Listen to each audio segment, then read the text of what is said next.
Okie dokie. So I think I got all the audio problems fixed today.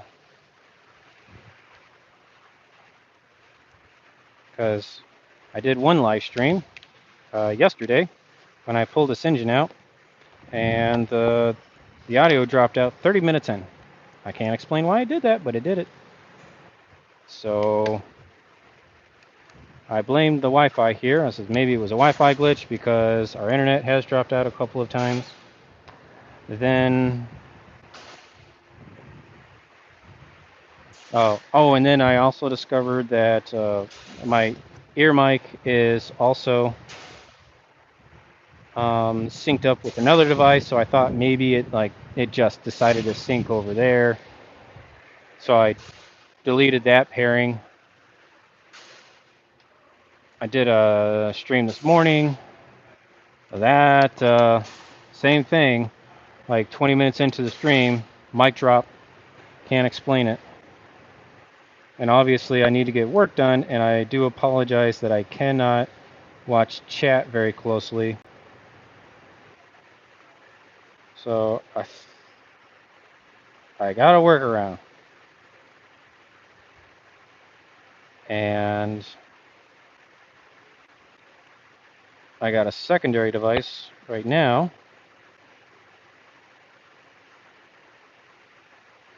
I'm going to try and watch myself. So I got my iPad here. I'm going to see if I can.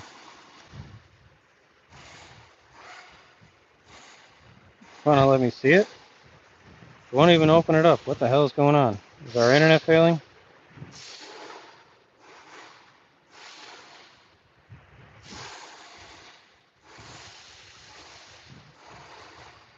Okay, let's go to content, live.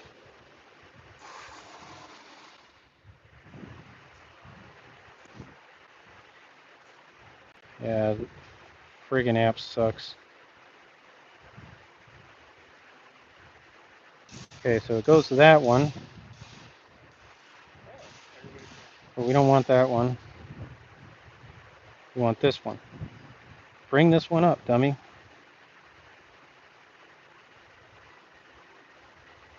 Look, I see I'm clicking on it. It don't work, but all this other stuff works. All right, let's close the app and go back in. Maybe it's an app problem.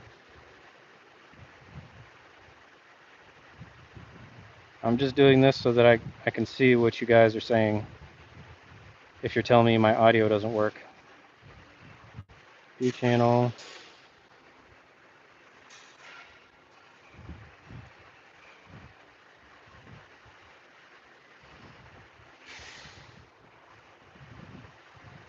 Play next in queue, save to watch later, save to playlist, share, edit. That's stupid.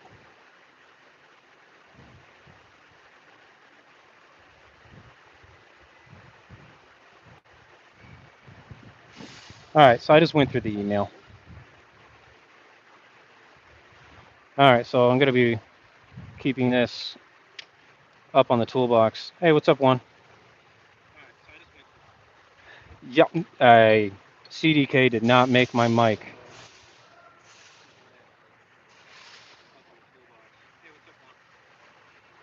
Okay, but all right, so I got a little bit of audio there so I can hear myself talk.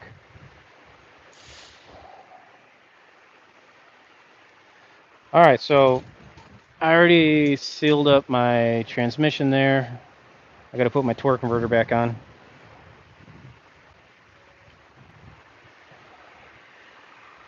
I'm just going to dump a little bit of this oil out of the torque converter. I already got a quart loaded up in it, and I'm going to spin this thing in. If anybody can help me figure out how to do some live streaming in vertical without having to rely on these iPhones, that would be amazing. Okay, that's in. Perfect.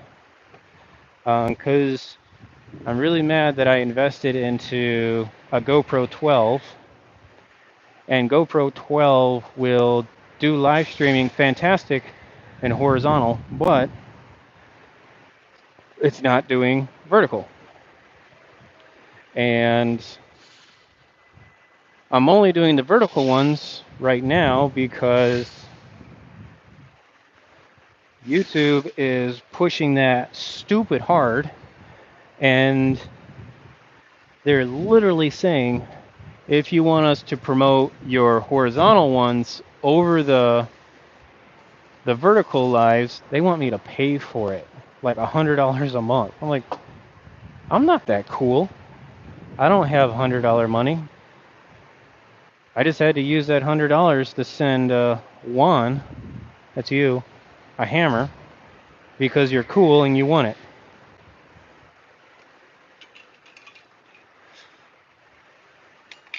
But I have been using my time wisely that I have been away.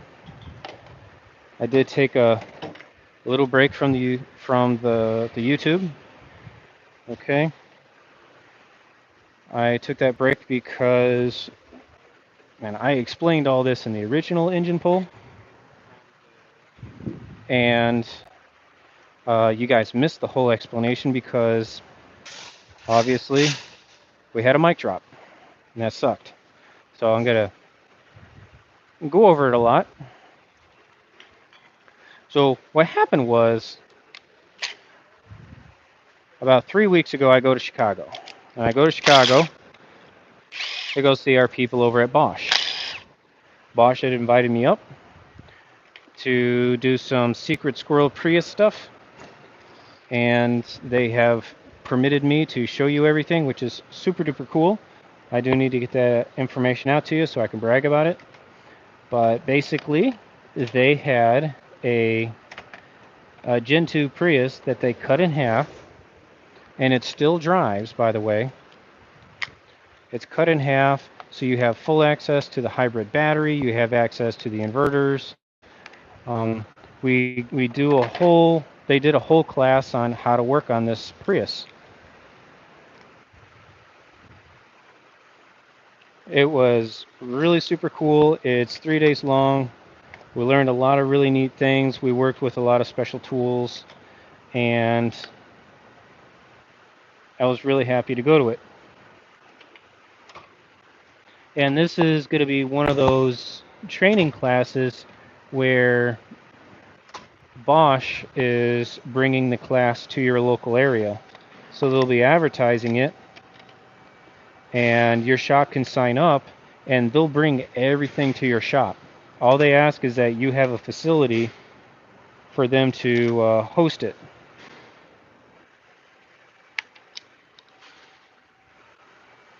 So in some areas, they were able to get a lot of students, and they had it in a convention center. Some other areas, they did it at high school gymnasiums. Very, very cool.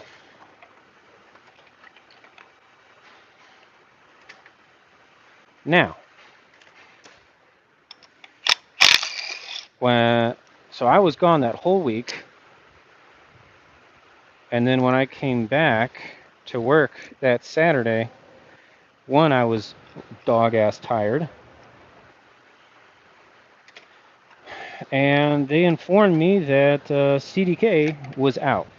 And that really just shows how well I was paying attention to the news and social media at the time, because I was just that busy. We were waking up at 6 o'clock in the morning to drive 40 minutes across town, and don't ask me why they put us in a hotel 40 minutes away from the training center, but they did.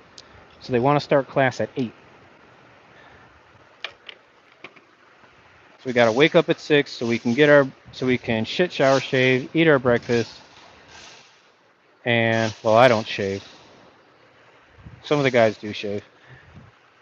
Get to the training center and get our classwork done. Classes were getting done between 5 and 6 o'clock in the afternoon. And then, of course, because it's kind of a sponsored event, everyone wants to hang out and be buddy-buddy. And they want to go out to dinner, and they're like, hey, let's... So every day they took us out to dinner somewhere. Yeah, we wouldn't get back to the hotel until like 9:30 at night, and I can tell you that may not seem like a lot, but as far as me personally, that was a lot of people time, and there wasn't a lot of places to go to kind of get some me time and relax and chill out. I guess you could call me an introvert a little bit. Like, I do like some quiet time every so often. So there wasn't a whole lot of time. We were all close. We were all talking. And yeah, that's just a stressor for me. That's kind of why I like mechanical field, is because I'm alone. It's just me and tools and you guys, and I can deal with you guys because you're on video. If I don't want to be around you guys, I can just be quiet, and you guys can complain about me not talking or my microphone being broken and stuff like that. So anyhow, back to the back to coming back to Texas. I come back. It's a Saturday. It's a shit show because this CDK system that we do everything with, we check customers in with, we order parts with, we do inspections with, we sell cars with, we trade cars in with. It was gone. It was down because there was a huge hacker thing. And so these hackers ransomwared this company, and it shut down a lot of dealerships. A lot of dealerships. Like half of them in the country. So a lot of people are hurting. And it wasn't just the CDK people that were getting ransomed. And they kind of show the grand scale of how many people got hurt by this. So not only is the company CDK scrambling, trying to get this thing fixed without having to pay multi-million-dollar ransoms, uh, the dealerships and the other service centers that use this product, they're hurting because now we can't operate day-to-day business correctly. We've gone back to pen and paper, which we were able to convert to, but it took time. Okay, we just don't have that system on standby. Now we do.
Okay, it says connected.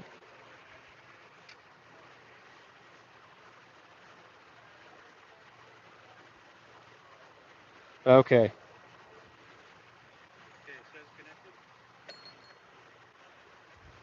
All right.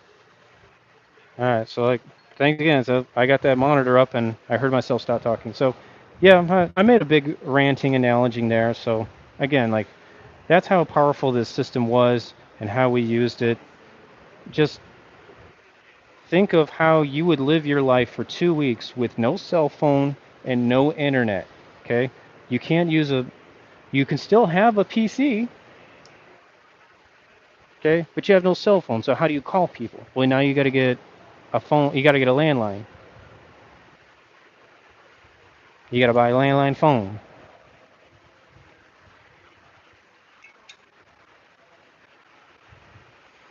Now you want to know how something works, and you got to go to the local library. You can't just Wikipedia it anymore. You can't look for a YouTube video. No more Netflix. All that streaming stuff is gone. Do that for 2 weeks and see how frustrated you get. If you're somebody who works from home, what do you do? How do you make a living? You can't.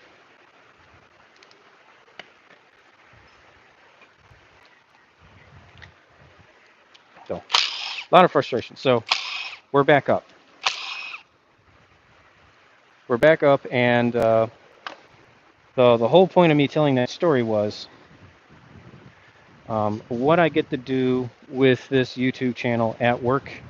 This is a privilege. It's not a right, and my employer can take it away at any time. So I am very respectful that I am allowed to do this. I respect the privilege that I have. And during that frustrating time when everybody all was here on pins and needles, trying to get by with pen and paper work orders, ordering car parts, tracking orders, I decided not to do any posting. I didn't want to do any posting because one, myself, I was stressed out, and two, if anything happened to the shop in general, to the dealership in general, or anything that I was working on happened, I didn't want them to be able to use my social media presence as a reason for that happening. So I played it safe, and that was a smart call. That was a really smart call because there was a lot of people that were stressed out for good reason. And we had customers who own independent garages, and they're trying to get car parts and they can't get car parts because we don't have a system that can order car parts and track them. So we're calling vendors and we're literally putting in phone orders. Imagine being on the phone for 3 hours a day putting in orders for car parts. Like the whole system was down. Like the place that we call, they have three people that sit in a room and electronically take in orders and they dispatch them. They had to pay people overtime, like another 20 people, to just man the phones in case somebody needed a part. That's how screwed up the system got. So um, I don't know how things sorted out on top of the hill. I don't know if CDK paid the ransom. I don't know if they were just able to get their software engineers to fix whatever happened, but I'm just glad that it happened. And it's just sad that people want to make a living off of ransomware like that.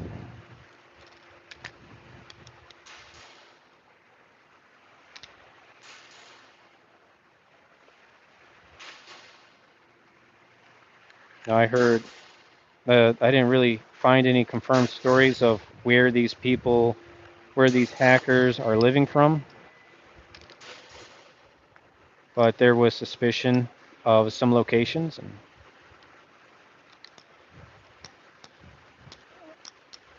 because those people in another country, it's not like we can go and arrest them. All we can do is say, all our government can say is, hey, these people that we know their location of, they hacked one of our companies, and we would like you to go over there and arrest them. That's a, that's for the country to decide if they want to do it. And a lot of countries don't do jack crap about it. Because the reason why those enterprises are in those areas is because they know the government won't do anything about it, whether there's bribery or they just don't have the resources to go after them. And we're having that problem right now with the telemarketers and the scammers calling people up randomly in the United States from India, trying to tell you that you owe like $8,000 in back taxes. And people fall for this. And there has been a great movement to track these people down and report them to Secret Service, Homeland Security, FBI. But because it's not on our territory, all we can do is just forward the information to the local government and say, here you go. You want to do something with it? Or I, there has been some other situations where we said, hey, this has been a criminal enterprise that is affecting our economy and our people. We don't like it. Do something about it. And here's all the information you need to go find these people. If you don't want to act upon it, then we start cutting you off from American trade services. And that's all you can really do for another country is you can just stop offering them anything that your country has.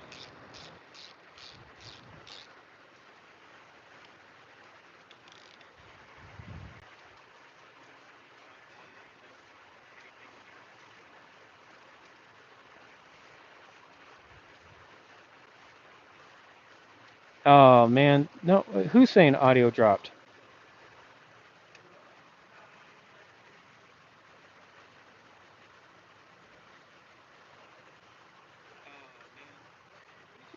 No, I can hear it on my tablet, so the audio's good. You guys freak me out like that. I've never had this problem with this headset ever. I don't know why it does it. I really think it's a software problem. I've already deleted all the Bluetooth pairings on my phone. I deleted the YouTube app. I reinstalled it because I just figured it was probably a software glitch.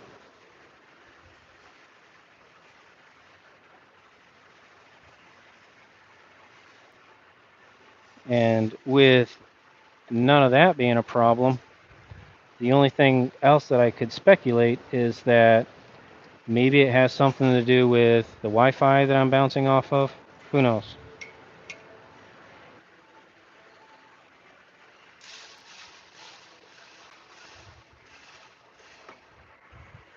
Uh, I used to be super techie about this stuff way back in 2004. But my Windows certifications and my A plus certifications and Cisco systems certs, they're all expired by about 25 years.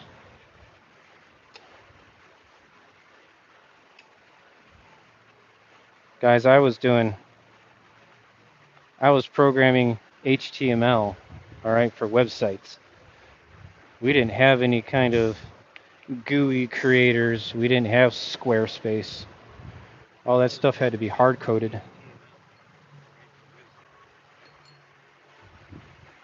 All right. Okay, we're also putting an oil cooler O-ring on this mofo.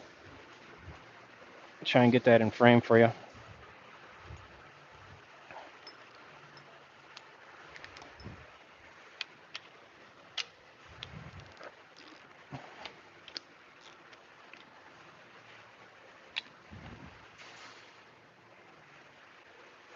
These oil cooler O-rings on the EZ36 is a really common point of failure. And oftentimes this gasket gets overlooked and somebody will say the front timing chain cover is leaking.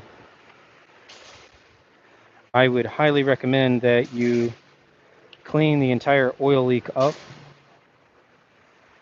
change the gasket out on the oil cooler, which takes all of like 20 minutes with a regular oil change, so not that hard,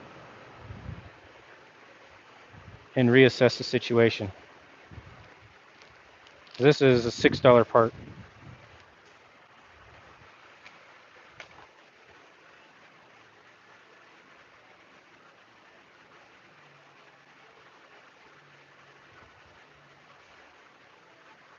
Here. The other stream where I dropped all my audio out when we pulled this engine, I had a lot of things to say about engine oil and how these oil leaks are happening on cars nowadays.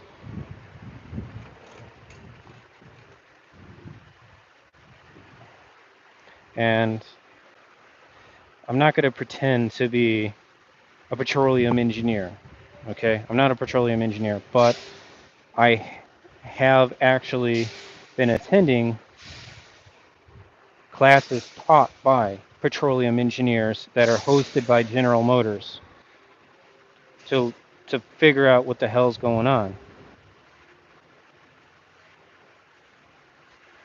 And a lot of these oil leaks are not because we're using liquid gasket maker. It's because the end user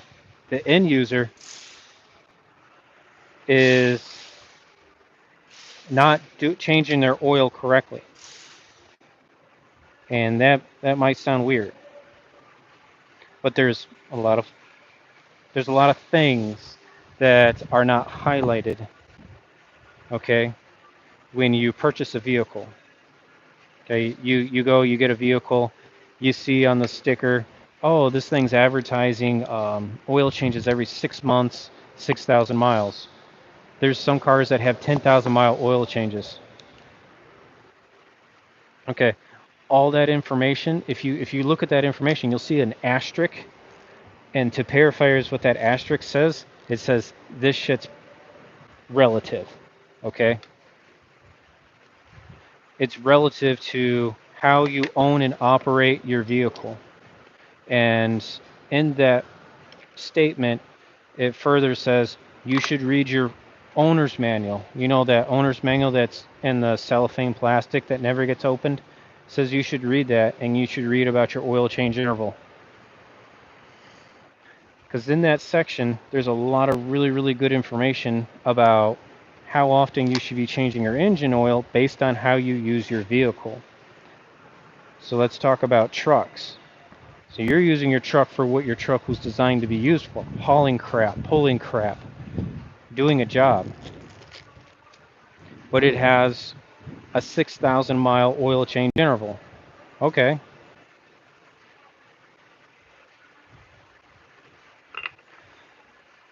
But that's if you're just daily driving it.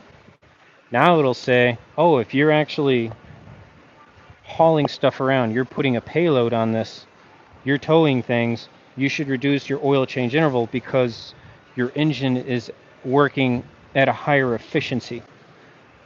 And that heat and that use is breaking down your oil quicker. So they might say 3,000 mile oil change interval. Again, I don't read everybody's owner's manuals, but this is just kind of a working example here. For a car that's a daily driver, again, the oil change interval might be advertised as 7,000 miles or 6 months. Well, those are highway mile interchanging. Those are highway miles. And they'll have a definition in there of what is highway miles, and some of them are very clear and some of them are not really clear, but one of them basically says, like, if you're driving at an average speed of 50 miles an hour for more than 30 minutes, 30 minutes for more than 30 minutes at an average speed of 50 miles an hour, that's considered a highway mile. So for myself, I drive 15 miles to work, and it takes me 40 minutes because of traffic. Those are not highway miles, those are city miles. So in my owner's book, it actually says I should be increasing my oil change interval because of that. Why is this important information to know? Well, I am of the belief that you want to change your engine oil while it's still working at 100%. Because overuse, depending on how you use your vehicle, whether you're pulling stuff, hauling stuff, letting your car sit and idle in a parking lot while you wait for your kids to get picked up, you're doing short drives where the engine doesn't warm up 100% and you don't stretch its legs, all those little scenarios changes the way the oil breaks down. I don't want to change oil when the oil's blown out and the oil's lost its viscosity and the oil's lost its cleaning ability and its lubrication ability. That's not when I want to change the oil. I want to change the oil at while it's still working at 100%. Because there's no way to get 100% of the old oil out of your engine. There just isn't. You can let it sit there and drip all damn day long, and I guarantee you there is still about a quart and a half of oil in that engine somewhere. So the only way to do it, to get 100% oil change, would be to drain it, fill it, and then run it and drain it again, essentially.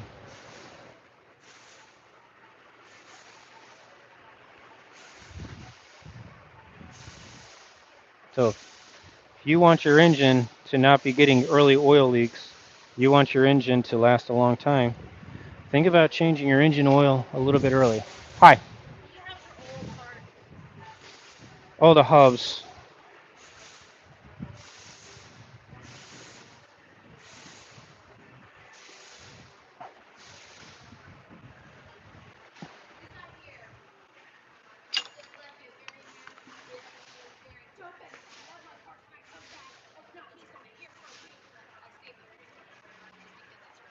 There you go. You know, at this, we know her address, so I think maybe we just box them up and mail them. That way she doesn't have to come in for the parts. Okay. Sorry, that was a little confrontational. Uh, nothing, nothing bad. Just somebody just wants to have their old car parts back for inspection. Like, I don't know why somebody would want brake pads that are completely worn out. You know, that doesn't make sense. But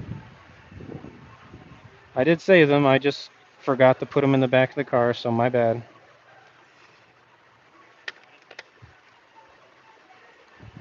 So there was the argument of they don't want to come back and get them. I says, not a problem. I will mail them to you. What's it gonna cost me? 14 bucks? I'll put them in a flat rate box from USPS. Not a problem. Anyhow, I shouldn't talk about that. That's not for you to know. So yeah, so oil changes, folks. I think I beat up a dead horse enough about that, and I hope you understand the message that it's better to change your oil early and often versus waiting until the last minute. So it's like my wife's car. Her car says change engine oil every 6,000 miles, 6 months. I changed the settings on it because I changed the oil in it, and she gets oil changes every 4,500 miles, and she gets that because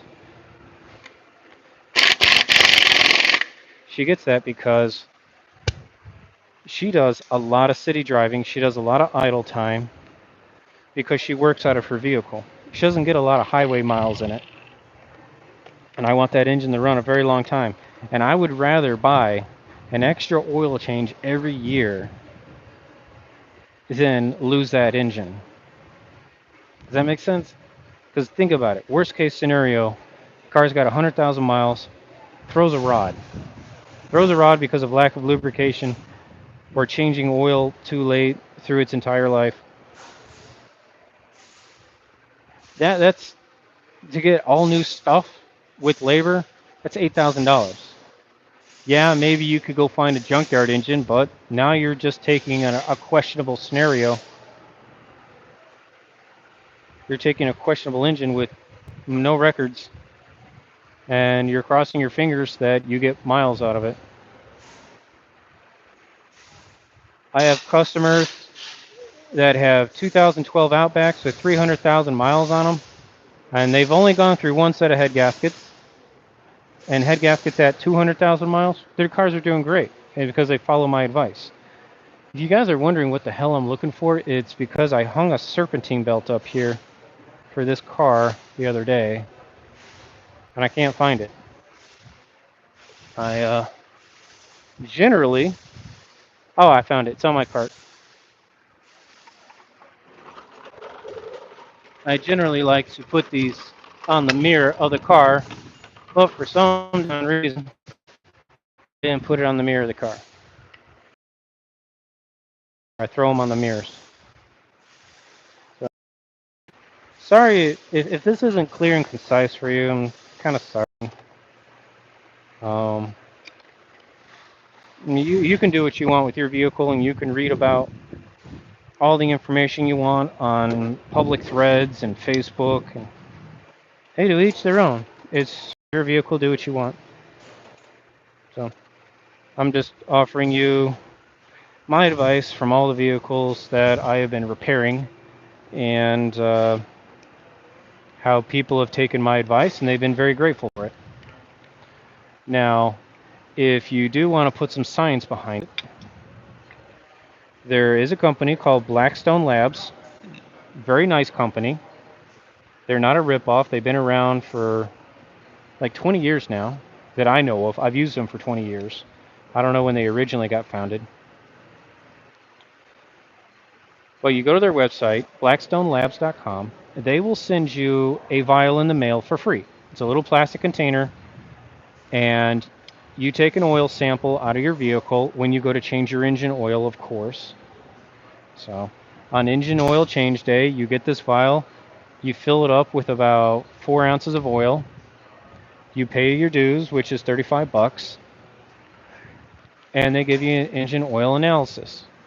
Now that is really, really good information on that engine oil analysis, especially if you know exactly what oil you put in. Now, be forewarned, if you're getting your engine oil changed at a regular service center, Goodyear, Midas, even a dealership, you're going to have to be very patient when you ask them what oil they're using, okay? Because the oil's getting bulk order purchased from a distributor, and I'm not saying that they don't care. I'm just saying that they don't always have that information on hand, because the people who make the orders for our products, they're not gearheads. So if you go to a dealership and you get your oil changed and they don't know, when you fill in the form, when you say, what oil did you put in, you can say, I had my oil changed at a Chevy dealership. Here's the location. Maybe they can work with you from there. And the benefits of having that knowledge of what oil went into the vehicle is they have already a spreadsheet of what oils are when they're brand new. So they can do compare and contrasting of how well that oil was breaking down. Now, when I send mine in, I just tell them I changed my engine oil with the bulk oil at dealership blah blah blah. So I'm using 530 full synthetic from this location.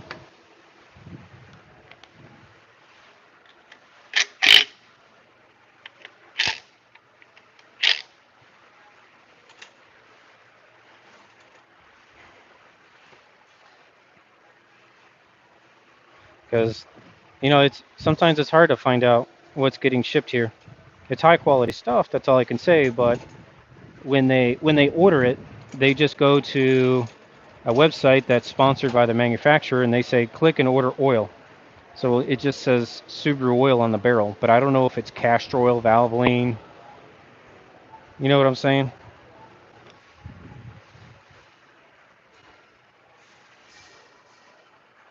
So don't pick a fight that can't be won. And in those situations, just roll with the punches, if I could say it clearly. The Blackstone Labs people, they're very good about finding out what oil is what. And the reason why they do that, the reason why those bulk oil containers that a manufacturer would send to a dealership may be brandless, meaning they're not going to say Mobile or Valvoline, is because that information is confidential to the manufacturer. Don't know why, but they choose to omit it for marketing reasons. Maybe hypothetically, let's say Chevrolet has a bulk order deal with Mobile and they're using all Mobile oil, and all of a sudden, let's say that there was a scandal that Mobile was lying about how they made their oil and what was in their oil. Well, now that makes the manufacturer look dumb. Manufacturer didn't have any control over that. They paid somebody for a particular oil to be made a certain way. Company said that they would do it, and maybe through a whistleblower or an audit, turns out it's not true. So that's why some companies just choose to omit that information to employees or general public.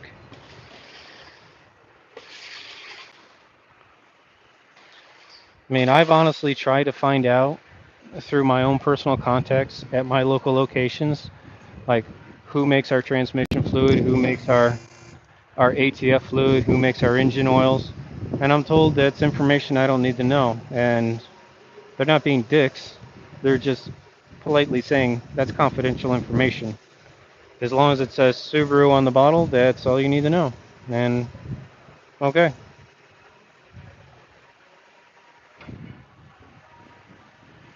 All right, so that's one set of sweaty gloves. Audio's still working. Yeah, we're doing an EZ36. Customer complaint on this one is that there was a burning oil smell. We had just a couple of leaks on this engine. This is a 2018 Legacy, Subaru Legacy. And the maintenance history wasn't that great. Okay. These were 6 and 7,000 mile oil change intervals. Person doesn't put a lot of miles on it, and that's what caused a little bit of confrontation. And what I had to help the customer understand through their owner's manual, I use the owner's manual as a Bible. As I said, the book says 6,000 miles or 6 months. And even though you're driving your vehicle only maybe 5,000 miles, it's been 8 months. That oil, as it's exposed to the atmosphere, it changes. And if you don't believe me, you can test it yourself. I mean, obviously I wouldn't open up engine oil. I'm setting up my transmission stand, by the way. I need to elevate the transmission so I can put the engine in. Obviously, I'm not telling you to go open up 6 quarts of oil and leave them open to atmosphere and then put it in your engine. Hell no. No, no, no, no. But take a quart of oil, pour it into a pail, and just let oxygen interact with it for about 4 months.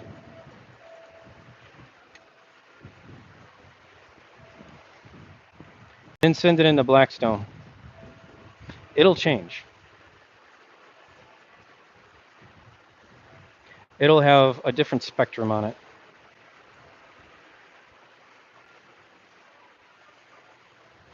And I haven't done that recently. I did that like 10 years ago as a thought process. And that was before I was even on the whole social media bandwagon. So forgive me for not having that report readily available. Blackstone is a lot cooler right now because they can digitize everything and email you stuff. I think I can make this new position work well for you.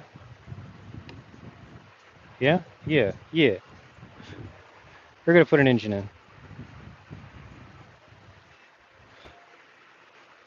So, sorry if I'm just jumping between topics, folks. I have a little bit of the ADHD sometimes when I have an open mic. I just start talking about whatever comes to mind. Again, you really missed it when we did the engine pull because, man, I was talking about graphic novels and audiobooks, all kinds of things. Yeah. Trying to remember one of those topics.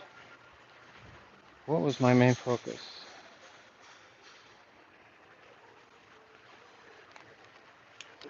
Trying to squeeze on a new pair of gloves while my hands are still kind of wet. It sucks.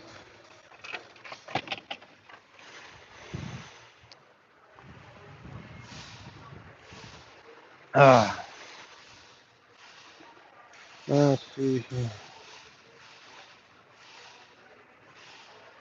I gotta send a message out. Stop.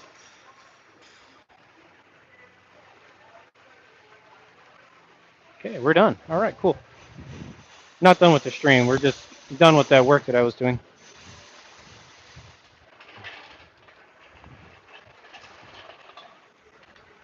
So I'm just gonna set up my cherry picker here. Get this engine in. I gotta get the oil drip pan off the engine stand.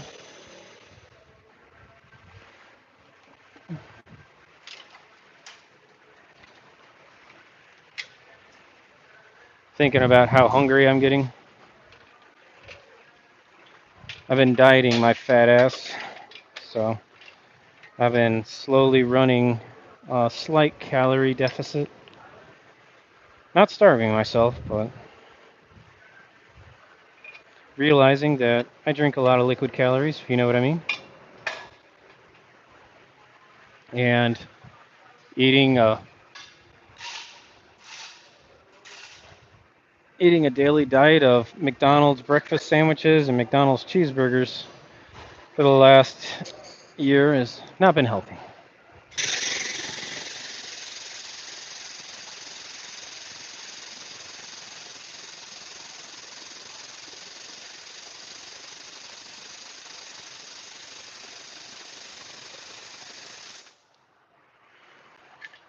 So I've been very, very happy with myself for the last 2 weeks. Make sure I didn't get a mic drop. Okay, good. Mic's still working. Okay, so I've been happy with my self-control. I've been having oatmeal, yogurt, and fruit in the morning. Good calories, and I am getting a protein in there. I do have a low-calorie protein shake to make sure I'm still getting protein in the morning. Turkey and cheese sandwiches for lunch. No mayo, no mayo. I'm okay with just a good mustard. I'm a mustard fan, so turkey Swiss with a Dijon mustard is what I've been having. Then at about 3 o'clock, I'll have another low-calorie protein shake just to keep the dizzy spells from kicking in. Because, again, my body's used to getting like 1,000 calories for breakfast because of those McDonald's sandwiches, 2,000 calories from a value meal.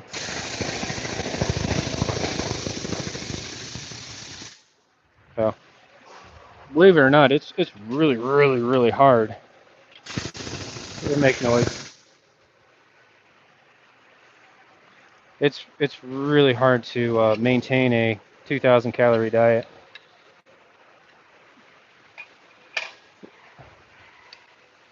I'm not a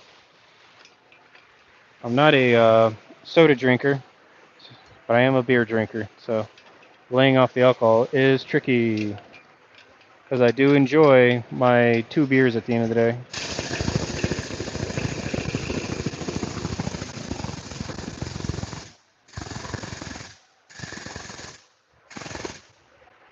And folks, beers, they can have a lot of calories in them. Lots of calories, like 300 calories per 12 ounce. That's a lot.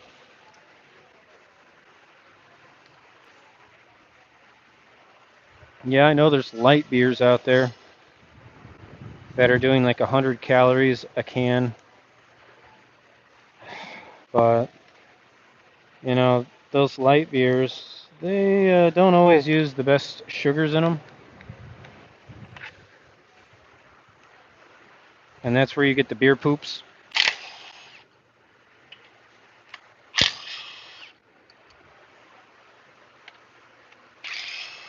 Oh.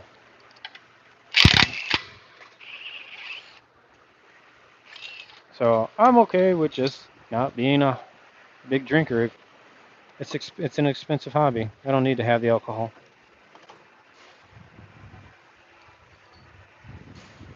So we'll see how well I'm doing. Slimmed down pretty good already just from changing a diet.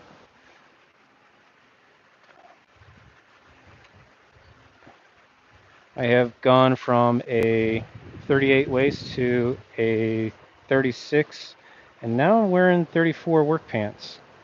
And that's a matter of just a few months. I'm really pleased with that. And as far as my workout routine, I don't have one. I just wrench all day. I have one of those little sport watches, and it'll say that I, just from like walking around the shop and finding cars in the parking lot, I track about 5 miles of walking a day. And it has some sort of like metric for measuring calories, and yeah, I'm burning like 2,800 calories in a 24-hour period, so trying to maintain my caloric intake below that so I can start burning my body fat. That has been my strategy. I do plan on getting back into the workout realm. COVID really killed my workout period. I was super lean before COVID, and I was super active too. It doesn't look like I was.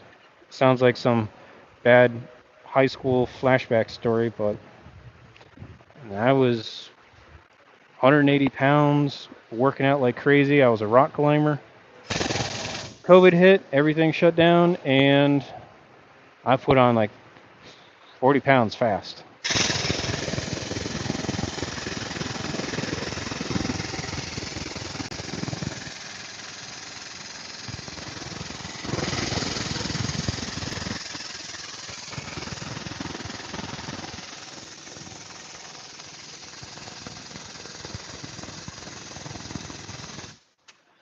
All right, got an engine coming in. It's all hooked up. Ugh.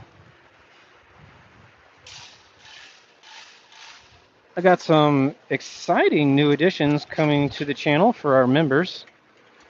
So, to be a member of the channel, it's just 99 cents a month.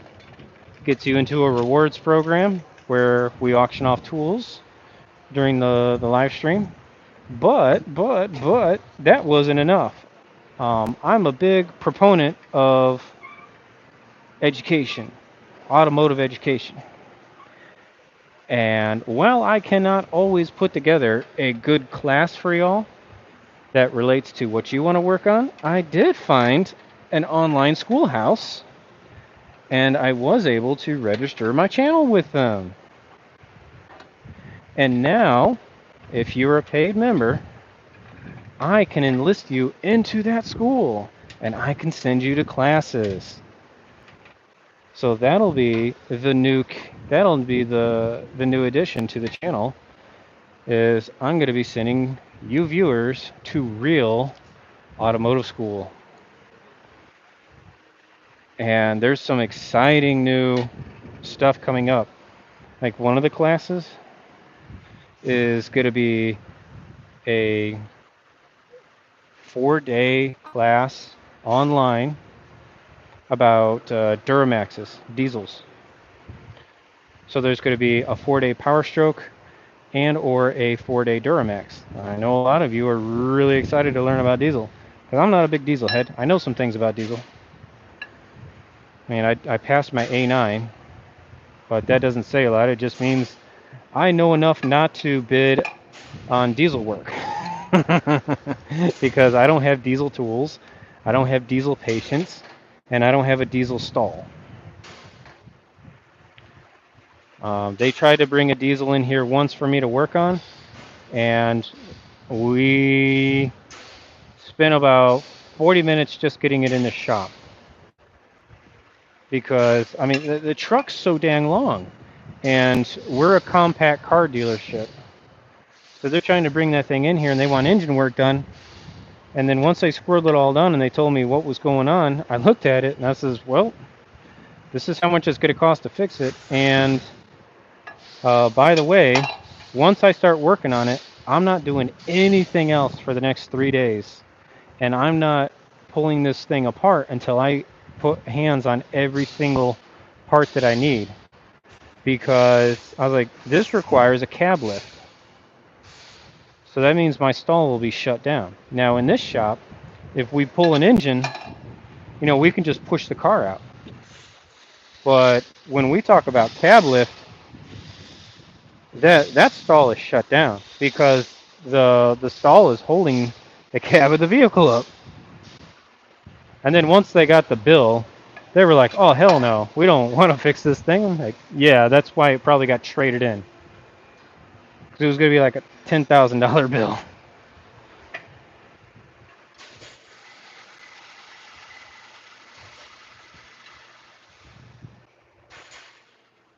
So if anybody out there is in the used diesel market, if you're headhunting a diesel, you might first want to find a good diesel shop.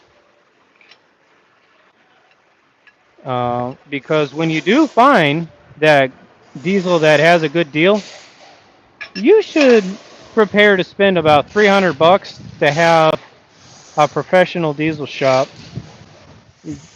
go over that vehicle with a fine-tooth comb. I mean, we're not talking your free multi-point. Screw that thing. That's nothing. That's just looking at brakes and tires and filters. Yeah, you really want somebody to poke the bear on that engine and find out what's going on.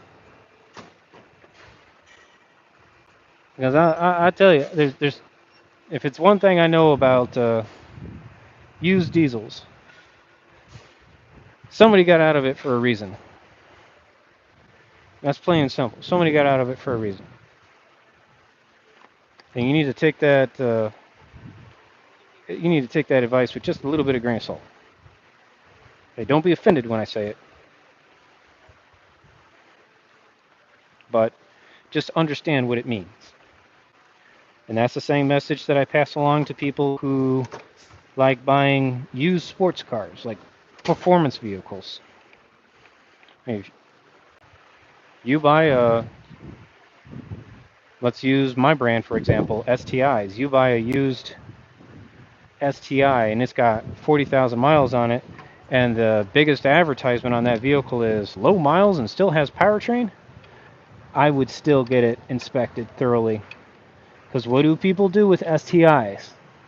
They either garage them and don't drive them, or they beat the snot out of them. Okay? Don't blame the owner. It's a fun car to drive.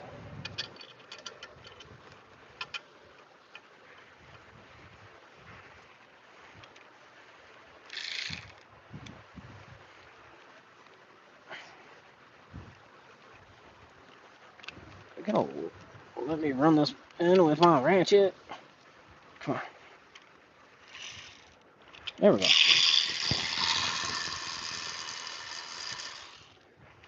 This one bell housing bolt's just not my favorite because of this harness. Alright. Alright, now I'm purposely not going to suck that up all the way because I have a small gap at the top and I have a large gap at the bottom. And if I cinch it up now, it's not going to seat the torque converter correctly. I'm going to get some problems. I just want to get that in there so when I start trying to align this up better, my engine doesn't swing away from the bell housing. That looks a lot better.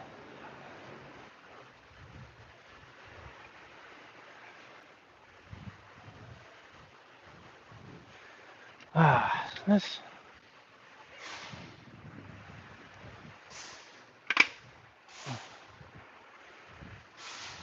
I guess let's change momentum on topics though.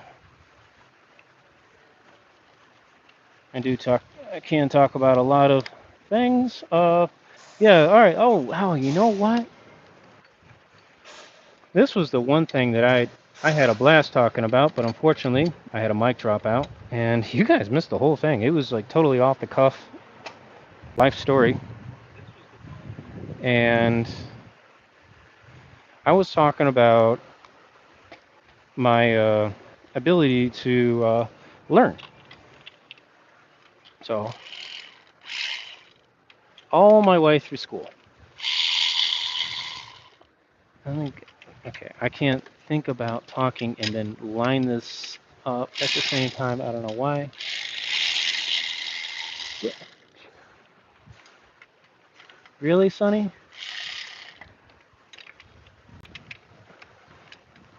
I have the damn bolt in.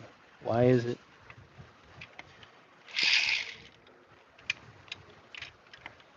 I will break this thing and I will warranty it out. You tell me why you were not getting on there. I'm trying to put this damn socket on this bell housing bolt. There we go. Yay! That's all I wanted. Make it so difficult. All right.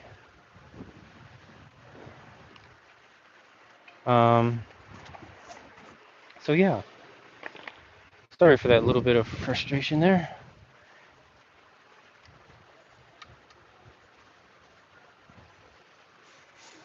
We're going to get this engine thing set up. So these engine mounts are bolted to the side of the transmission. Got to make sure everything aligns up good. Perfect. All right, so I'm watching that bell housing gap again because, you know, I want to pull it together evenly so that way I don't get torque converter problems. That is one of the major reasons why this platform, after engine pulls are done, there's usually a drivability issue. And it'll be because the torque converter got sandwiched unevenly. And it'll throw like a vibration at idle. Sometimes you can generate a just a basic drivability concern, even as far as a misfire. It's pretty weird. Anyhow, where are they? Yeah. So yeah, I'm gonna talk about my go over basically how I struggled with school and learning and how I conquered it. So I'm an 80s baby, born in 82, so that makes me an old man.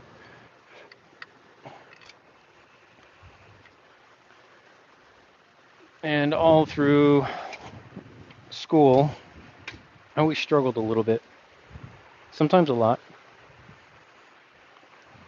I was really good with subjects like science and math, but my reading discipline was horrible. And it was a struggle all the way through elementary. I think in my elementary school they tried to hold me back twice in 2 separate grades, but My parents talked them out of it by putting me in summer school. My middle school, no, we moved from the city to the rural area. So when I started my middle school out in the country, they really didn't care about holding people back. They were just happy to see people show up to school.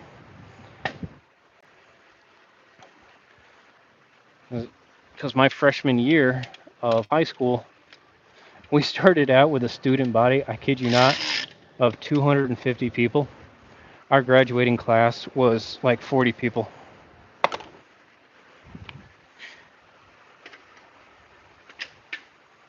But surprisingly, that school was pretty well funded. I mean, they had I, I see the public school programs in the area of Texas that I look at for like Dallas and Houston and Austin. I'm like, that little country school had a lot going for it. It really did.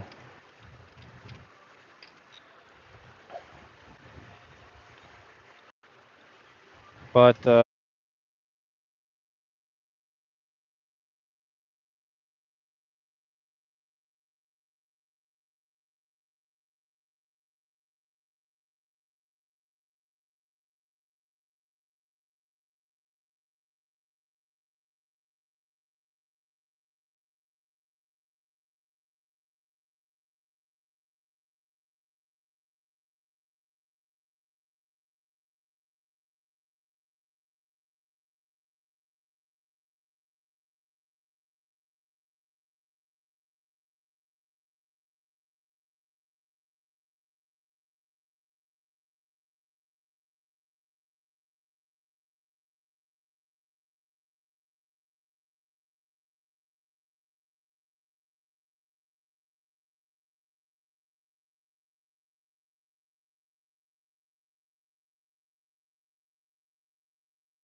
All right, it says it's connected.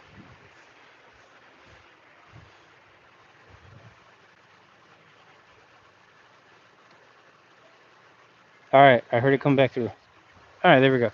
You know, I'm just gonna go buy a new headset. See what happens. Because I've tried every other option. It's not a software issue. It's not a Wi-Fi issue. It's not a phone issue. It's got to be just the headset.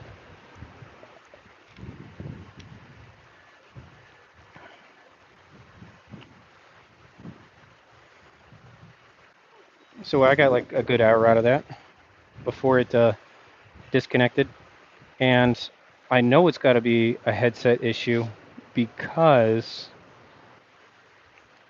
if the headset did a full disconnect, then the iPhone would revert to its default microphone, and you guys would hear a lot of shop noise. So I am very, very suspicious that the microphone is staying connected, but as far as the mic, I think the mic is going out. And, well, you know, I use this microphone like 8 hours a day, 5 days a week. So I guess it's just worn out. And there's a lot of crud here in the shop, so it could just have something broken in the headband.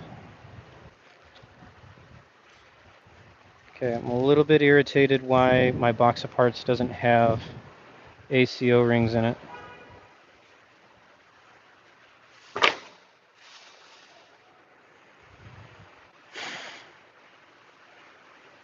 Bollocks. Fuck, man. Okay, we're just going to move forward. I can bother my parts department later about that. ACO rings are easy to put in.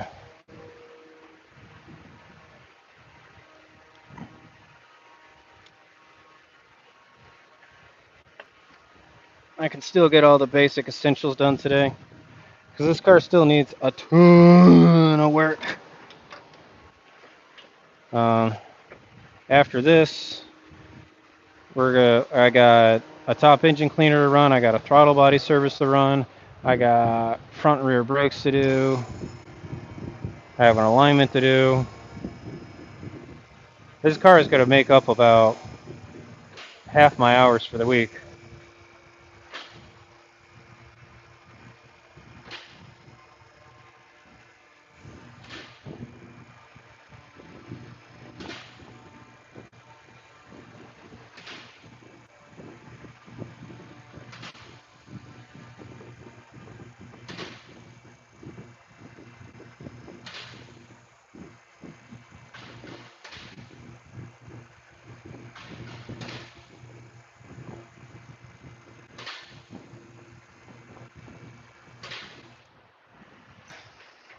Yep, it's on the locks. Don't you guys worry. Safety first. Yeah.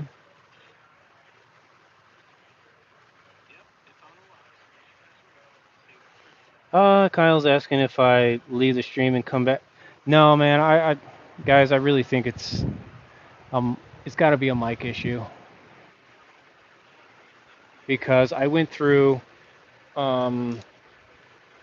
the replays on the last two sessions, and yeah, when the microphone drops out, it never picks up again, and the rest of the video is completely muted. So I think something in the hardware, something mechanically inside the hardware of this microphone is just worn out, it's glitched. Maybe a software update killed it. I don't know, but I got lifetime warranty on this AfterShokz comm. So I'm just going to take it back to Best Buy and go get another one. I figured out early on that if I was going to be doing a lot of this live streaming and YouTubing stuff, I just bought the annual membership to Best Buy, and I buy all my electronics through them. So if I have any problems, I just take it to the store and I get new stuff, or they try and fix it. But because they can't fix this headset issue in store, they're just going to issue me another one. I mean, I'm on my third one, and what, 3 years. So yeah, it's about due. Like I go through one of these a year. Like I kid you not, this headset lives on my head every second I'm awake because this is the only microphone that's Bluetooth with that has the best noise canceling. Because I don't know if you guys can hear it, but there's an air hammer in the next stall. That's how good the software is on this noise canceling. So if you're curious, the headset's called Aftershok's OpenCom. And yes, Aftershok's does make some that don't have this little boom mic right here, but it's this boom mic that specifically does the best noise canceling. I mean, I talk to the wife sometimes, and I'll be impacting off tires, and she's like, just sounds like somebody's knocking on the door really light.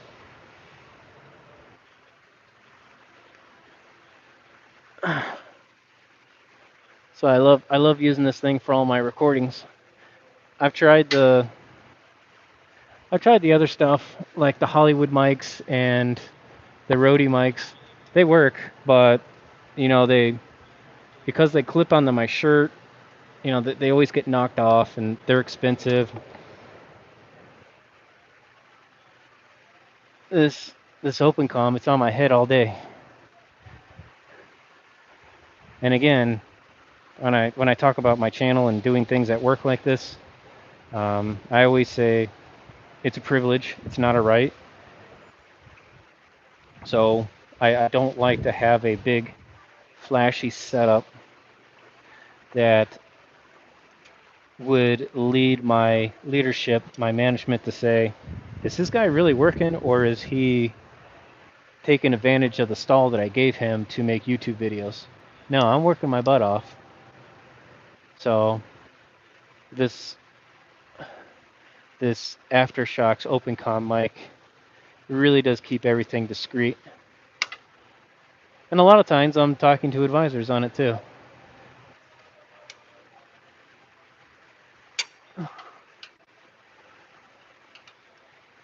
All right, so I'm just getting my oil cooler lines hooked up for my transmission cooler.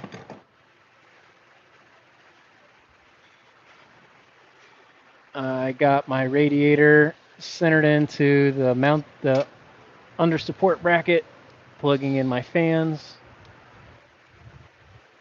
I'm gonna get a lot of this underbelly stuff hooked up. Make sure that that radiator drain, aka the petcock, is shut.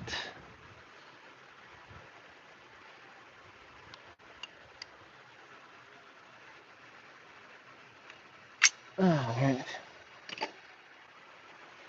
I think I'm in a good enough spot. I can bring you underneath the car where you won't get bumped into too much.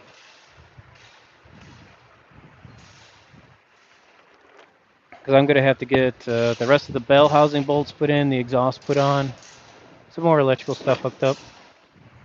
So let me just get some space cleared here on my little workbench.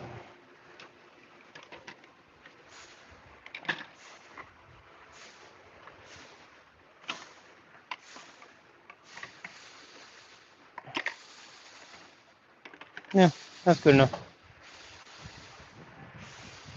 Make sure I'm not running. Oh, I got plenty of battery. There you guys go. You are under a car. Perfect. I'm going to do an audio check to make sure you're not dropped out.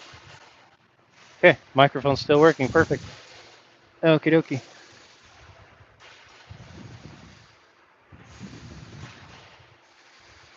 All right, let's get our engine grounds hooked back up.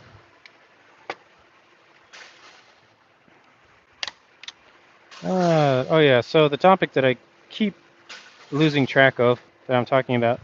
So my early on education, elementary, middle school, high school, yeah, I was super good with all the hands-on stuff. Math and science, killed it. I loved it. Reading, I sucked at. So my English skills were very, very, very bad, and my ability to, what's the special word to use for that? It's not reciprocate. No, don't think that. Not regurgitate. Just to generally like read, like if you had to read a 4-paragraph short story and then answer questions on it, that ability was really bad. Sorry, my sugar must be low. When my sugar gets low, sometimes my vocabulary slips. So I have a 10 mil somewhere. It's gone forever. I'll find it when I clean up. It's probably up there on another impact gun. I'll use this one. So yeah, so that ability sucked. And it was really hard for any teacher, any and all my teachers that I had, because my parents, they spent a lot of money sending me to special instructors and tutors, and trying to bring it up. They really, really tried. They worked a lot of OT, and I recognized that they spent a lot of money sending me to these places, and nothing really improved too much. It wasn't until I was about maybe 25, 26. Okay, so there's definitely a box of parts missing. This is pissing me off. Because now I don't have any exhaust gaskets. And I know I inventoried this car for parts. Oh my gosh, guys, I found it. Haha. It's in the trunk of the car. Hills? Yes. I feel so much better. Because that's where I like to keep things. I like to keep things in the back of the car so I can grab them. And there's ACO rings in there. Hell yeah.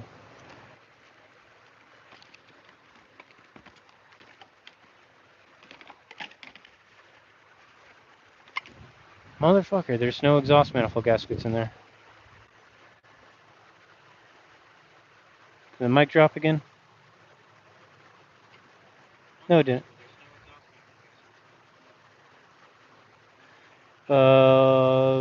Bernardo's asking about an oil cooler. Yeah, we already put an oil cooler O-ring in here, man.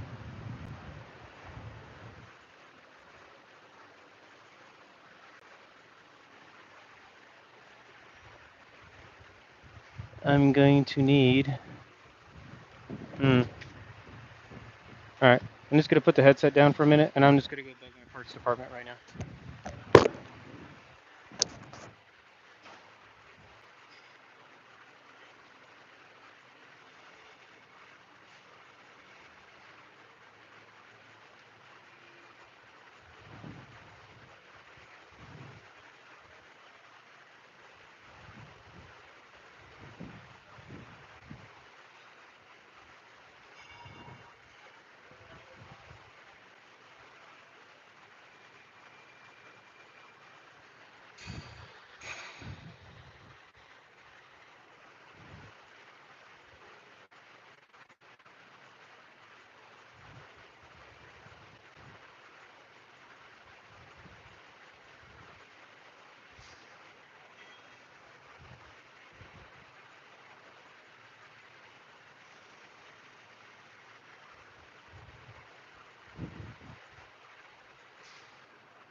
All right, I'm back, folks. So what happened was I had asked for them, but I didn't get them. And I swear I put my hands on them in the box, but I checked the order sheet, and it shows that they did not bill out any exhaust gaskets for this job. And now they're trying to find some because they're out of stock. Boo-hoo. That means that this car is going to live here just a wee bit longer.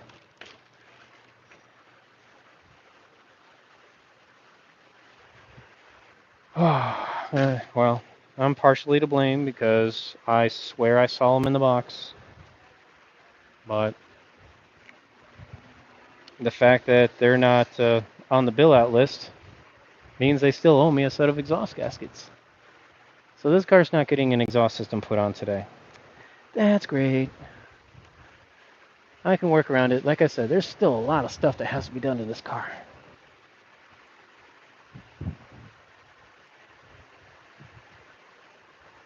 Where the hell are my bell housing bolts? Oh, I left. Okay, so I need bell housing bolts, and I use the bell housing bolts for the God, there's trash on the floor, and I can't roll my cart. I use the bell housing bolts for my engine stand, and when I took them off the engine stand, I left them on top of the cowl.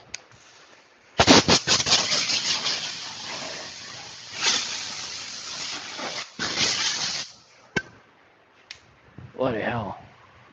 So let's just drop the car, get that stuff, lift the car back up, and get this done. Alright, yeah, so here let's get back to this learning thing I had. And I like talking about this story because a lot of people kind of need this to kind of understand that they're not a loss, that the world isn't over for them.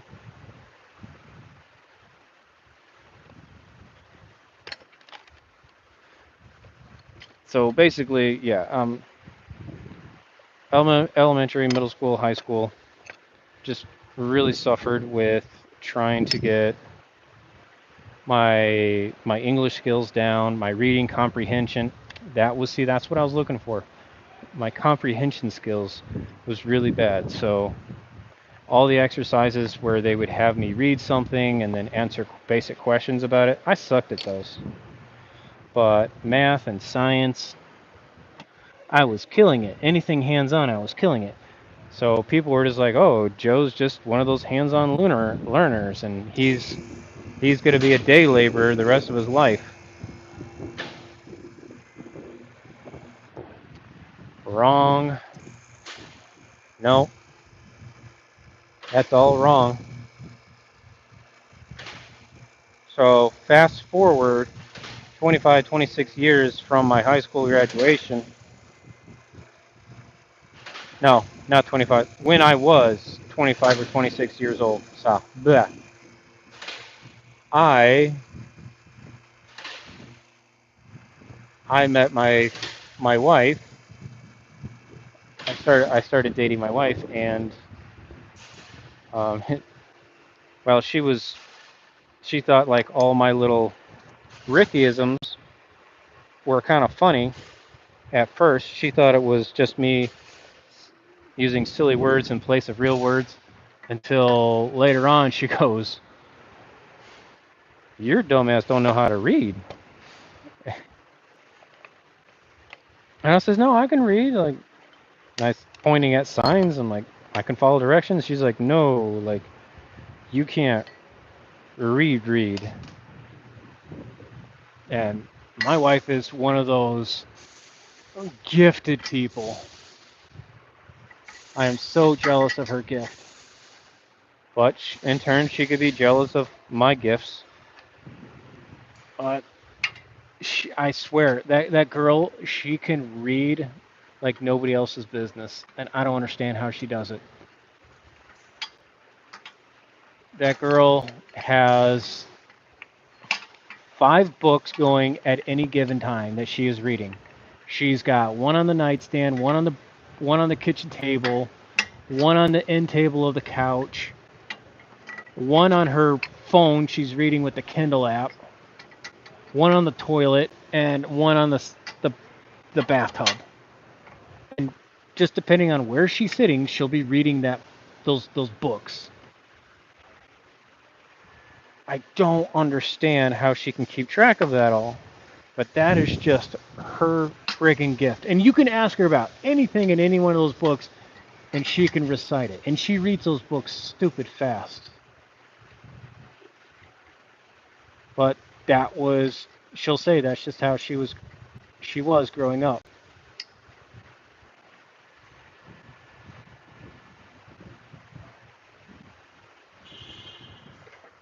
So anyhow, yeah, so basically she's really, really good at reading. She has a strong vocabulary. She has a very strong comprehension skill when it comes to reading books. That's, but yeah, she was being honest. She's like, you don't know how to read. Like you have like a 6th grader reading level. And I was insulted, but she was very good to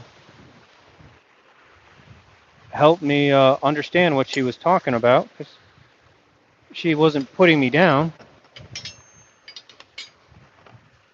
So I went through a couple of things with her, and then I was like, holy crap, yeah, you're right. We did a couple of reading exercises. So I sought out some professional help, and with the changing of times, uh, psychiatrists and therapy has changed a lot, and people's outlook on education has changed dramatically. Because now I'm 25, 26 years old, the internet is a thing, people are collaborating information, and it's the dawn of a new age. It's the internet age.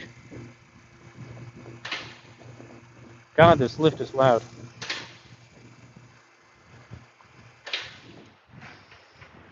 I needed some engine mount bolts.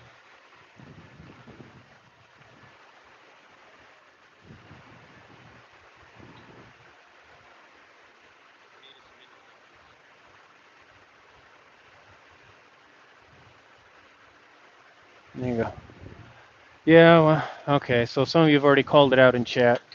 I put my radiator in before I got my front engine mount on. Hey, the important thing is I saw it.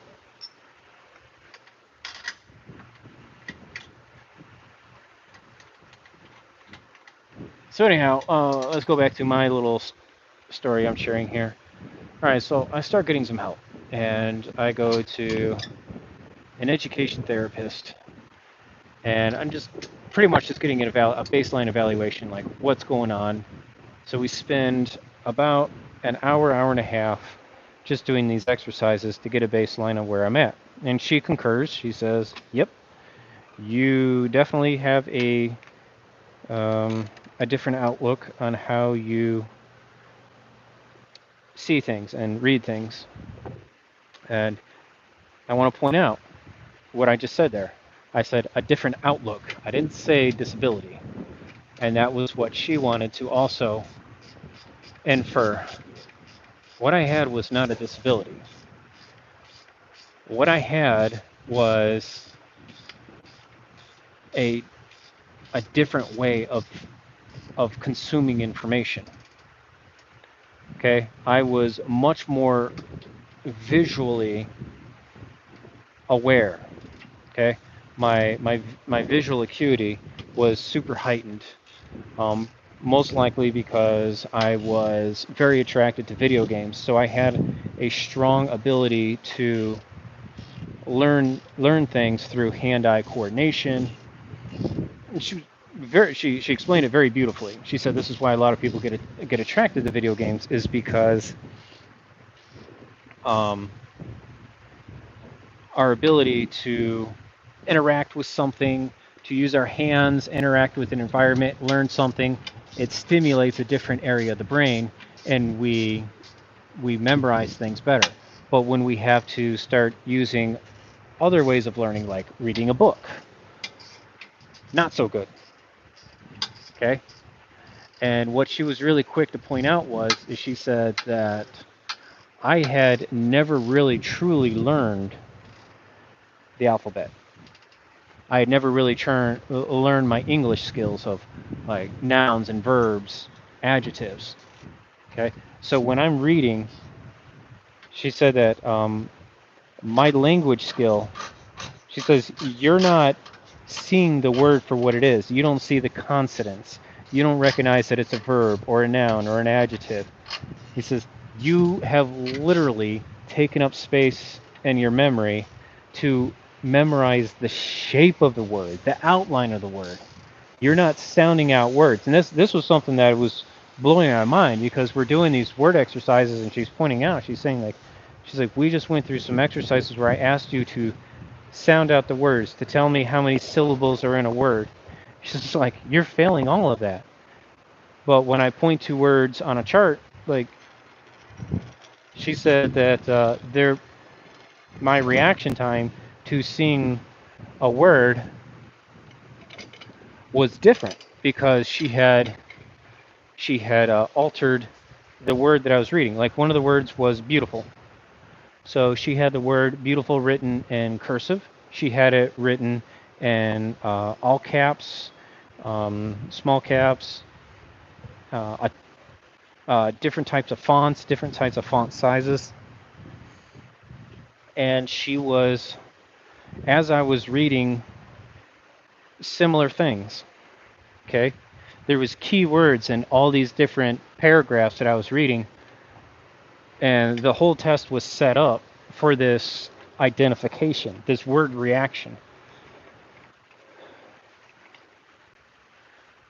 So to paraphrase everything she was saying is, she said, like, you had fallen into what people will generically say, you're dyslexic, but I wasn't really dyslexic. I had used my ability to recognize the shape of the word, the length of the word, how many letters are in the word, all these different attributes of the word that aren't taught when you see a word. See, that when you see a word, you see the letter, you sound out the letter, you see two letters together, you sound out those two letters in a phrase. I wasn't using a language skill. I was using a math skill to read. She said that's why you struggle at your comprehension and your reading. I hope all that makes sense, because it was really blowing my mind. But she was praising me with my ability to create this survival skill. So what did we do? Okay. That woman put me on an old ass reading and comprehension program called Hooked on Phonics. I kid you not. I'm 25, 26 years old, and I'm doing Hooked on Phonics. All right, but it worked. And using that program of sounding out words and reading words and writing out words and understanding what are all the structures of a word, my acuity with vocabulary just skyrocketed within months. So if you're one of those people who always say, I'm a hands-on learner, books are sucky, I want you to try and find that program or something similar to it, because it works, and don't be ashamed of it. Language is a powerful skill. And when you're learning things in a school, those teachers, they only have so much time to teach a topic so many ways before they just have to move on and say, little Billy doesn't get it. Well, little Billy didn't get it, or in this case, little Joe didn't get it, because Joe needed a different angle of attack.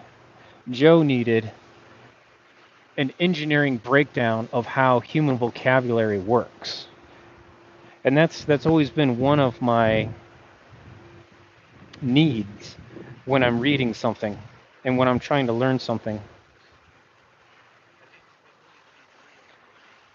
is I always learned better when I was learning something backwards. And again, not to make a joke about dyslexia, but let's say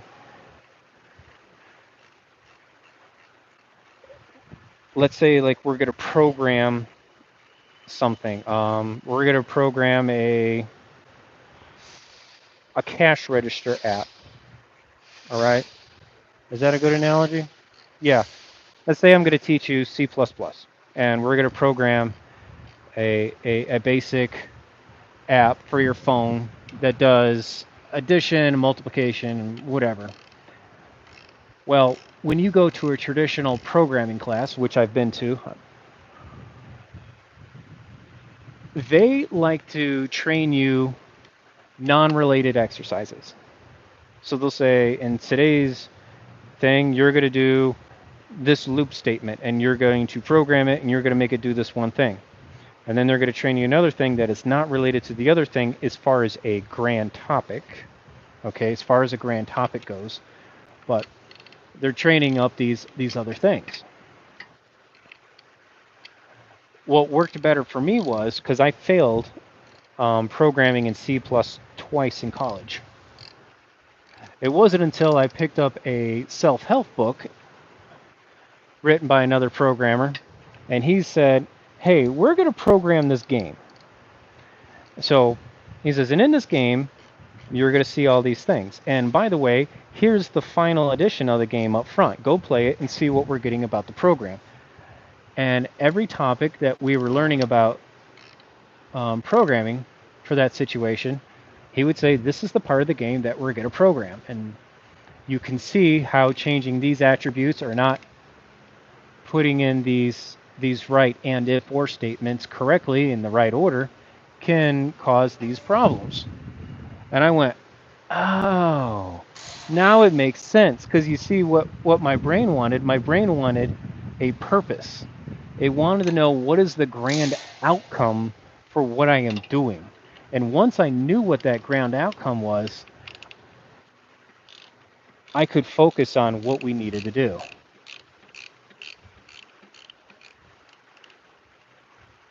So I've always just kind of told people that I was like, I learn better backwards. I need to see the grand scheme of what we're doing, so that way I can apply what I'm learning to that topic better. And that's been working a lot better too for my students. And when I teach you guys, if you've ever seen some of my training, and I have a lot of people who say, yeah, I've been trying to wrap my head around this and I like how you explain it. Well, maybe because we have a very similar way that we want to learn, where we want to know, what is this like objective to learning this? What is the main objective?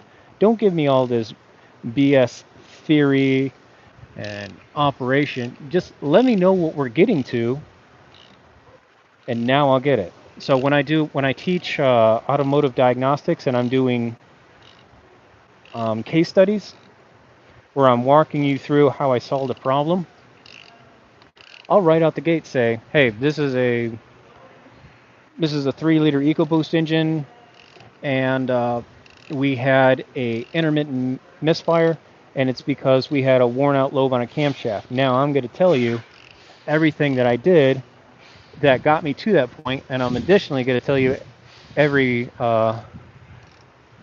misdirection that could have sent me down another path for diagnosis. And immediately everyone's kind of paying attention, like, oh, this guy figured out a camshaft for a misfire? Now we're interested, as opposed to somebody starting a lecture saying, we're gonna talk about this EcoBoost engine. It had a misfire, and we're looking at this information. What would you do first? No, that's no, because your mind is cycling through all the options that could cause a misfire, and you're going, why wouldn't we check this first? Why wouldn't we check that first? No. Let me just tell you what it is up front, so you can stop hyper-focusing and getting distracted on those, and you can listen to the lesson.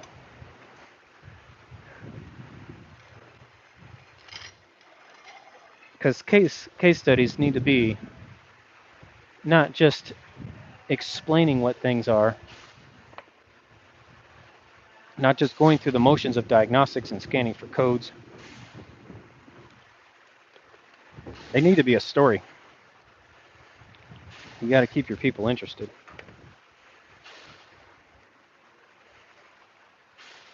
So how did I figure out that that car had a wiped out lobe? Well, for starters, I had a baseline of education that a lot of people don't have disposable. Secondly is I had a lot of equipment that I had invested in that made it pretty easy. Without that equipment, I admit that it would have been very, very difficult.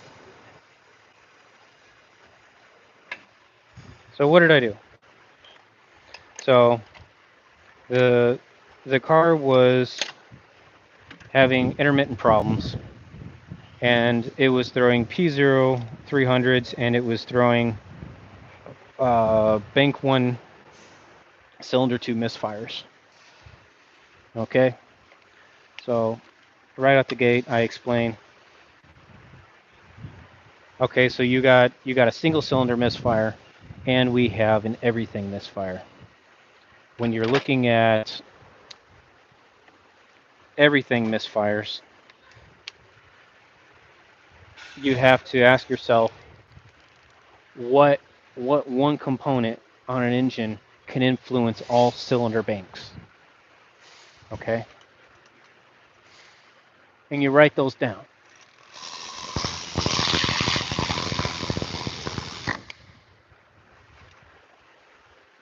Then you look at your components that would be unique to a single cylinder misfire. And you write all those down. So you got 2 separate columns of what things could be.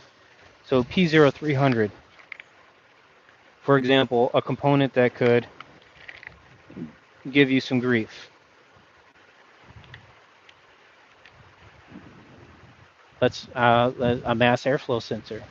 Okay, an intermittently failing mass airflow sensor definitely will affect all your sensors. Okay, or will definitely affect all your cylinders, because all your cylinders are relying on that one measured reading to be correct.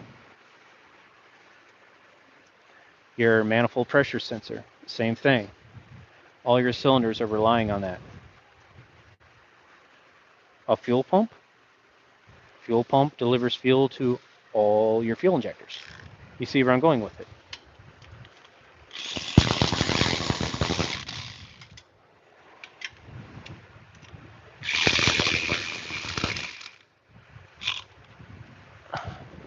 But now we have this additional piece of information of a single cylinder misfire. Single cylinder misfire, what are the things that can directly only influence that one cylinder? Well, you're probably saying to yourself, those are easy. Spark plug, coil, maybe a bad piston ring. All right.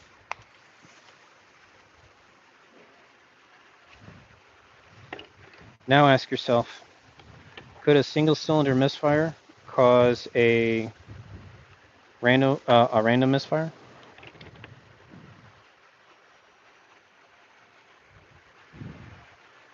That's something you learn over time. If you don't pick it up right away in basic theory, that's something that you learn that yes, on engine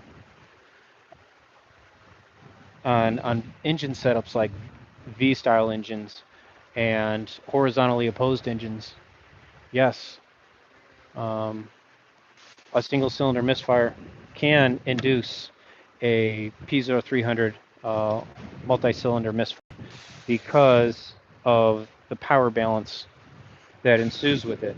You got one cylinder not firing correctly, not working correctly. You have another cylinder that is codependent on that cylinder to burn its fuel and combust correctly to create that power stroke so that that other cylinder can feed off of it.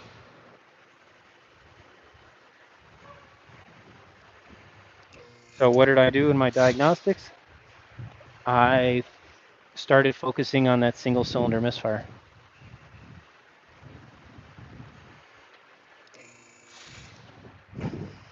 And the first thing that I moved forward into doing was I did what's called a relative compression test. Relative compression test is something that should be a first step nowadays when diagnosing these type of misfire concerns. A relative compression test is using an oscilloscope with an amp clamp around the starter wire. And I'll do a cranking test on the vehicle. So I put the vehicle in like a clear flood mode, and I roll the engine over with the power of just the starter. And I'm monitoring the current draw out of that starter wire.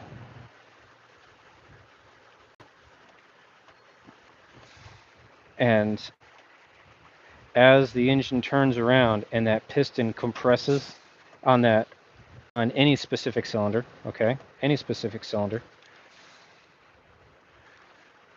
there's a current draw because that starter has to work harder for that piston to go up, make that compression, and then the current draws back down as the piston's retrieved. And so you'll get a waveform that looks like this on your oscilloscope. All right, so we're doing that with just one channel right now. So what do I need to do next?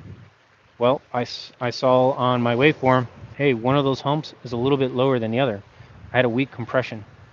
Most likely, it's the one cylinder that has a known problem with it that had that single cylinder misfire.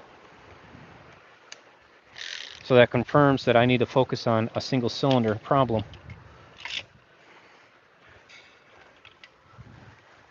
So let's confirm it. Let's confirm it that it's to that one cylinder. So I hook up a second channel and I get what's called a cylinder sync. And that's easy. I just patch into the easiest ignition coil that I can get.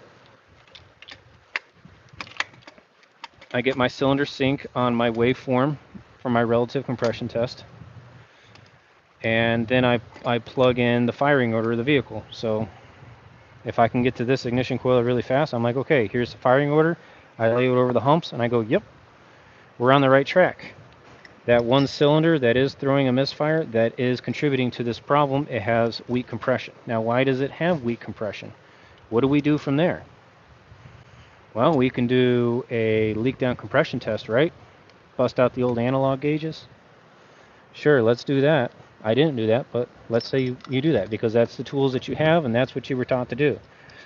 Let's get a compression on there. Hey, compression is good. Weird. Okay, let's do a leak down test. Leak down's good. Double weird. Well, now you're saying, it must be blown head gaskets. No, not necessarily. Make sure my mic didn't drive out. Okay, mic is still good. So now I use the new trending technology in place of compression gauges and leak down gauges. It's called a pressure transducer, and you hook a pressure transducer into the spark plug well. So you take out the spark plug, you put in a pressure transducer, you hook it up to an oscilloscope, and you look at the compression readings in a waveform, because that's what oscilloscopes do. Oscilloscopes, they take the voltage reading and they display it over time in a horizontal pattern. So voltage vertically, time horizontally. As the compression goes up, the reading from the pressure sensor goes up.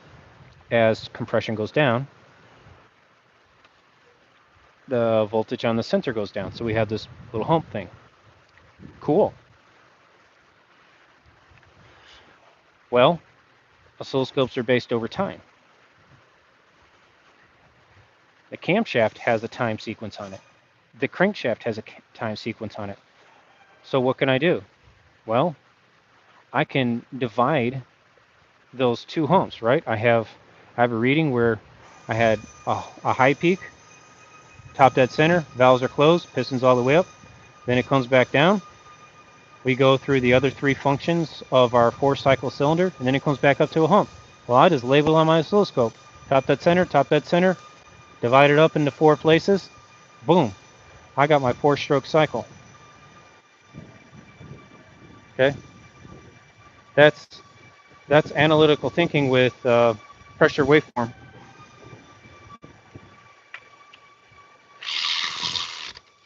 And what I saw was, I saw my intake valves on the intake stroke.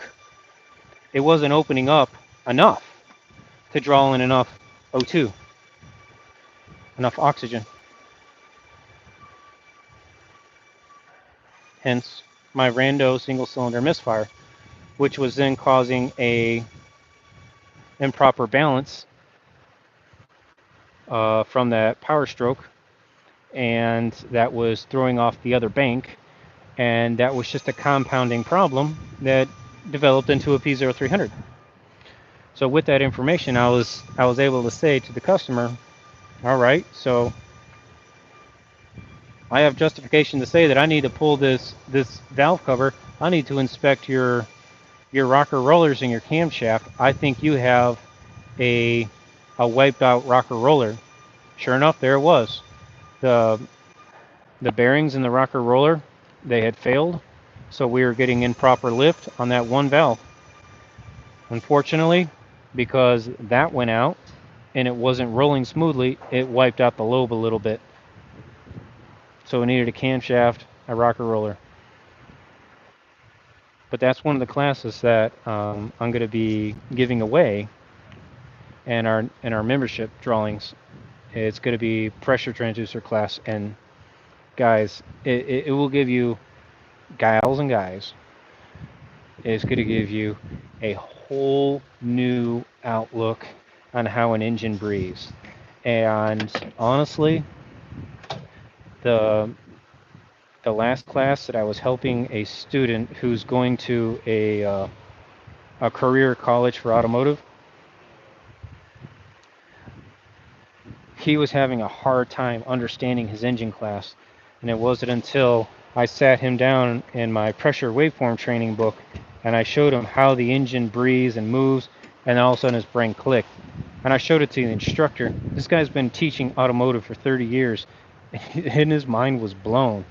And I pointed out, I says, well, this is why you instructors need to advocate for your schoolhouse to get you continuing education. You guys have been teaching the same stuff for so long, you're taking it for granted. I mean, I learned about this topic 5 years ago. And when they were teaching the topic, they were telling me that this technology had been out for already like 10 years. So we're going into 2025. So it's been out since 2005. It's 20-year-old technology. But the technology has just gotten cheap enough that the average consumer can get into it. Like, you could get all the equipment you needed to start doing this, $300-400. That's an oscilloscope. Those are the sensors. Those are the test leads. And I'm telling you, it's like, if you're into engine diagnostics for a living, you're talking about easy money. Because there are people who are still stuck on the old style. Nothing wrong. They just haven't been shown this new technology. So I don't shun them, but you're telling your customer, hey, I need to do this diagnostic test. It's 3 hours of labor at $100 an hour. $300 to run a compression leak down test on all the cylinders. Okay, well, for 1 hour, I can do a relative compression test and I can slip maybe a transducer test in there, depending on the engine configuration and how easy it is to get to that one cylinder I'm interested in, for a fraction of that. Get answers quicker, get answers more accurately, sell the job, and sell it with confidence, honestly.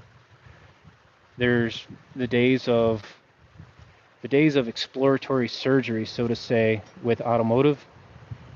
After I learned this, it's done. I'll never have to sell engine diagnostics on a best guess, or I think it's this and I need you to pay me to go in and look at something. Nope, that day's gone.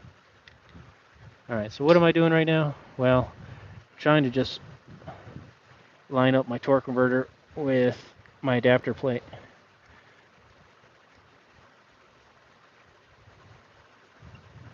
Well, I thought I could just feel it with my finger, and usually I can with just a finger and a bolt. Not today. So I got a right angle pick.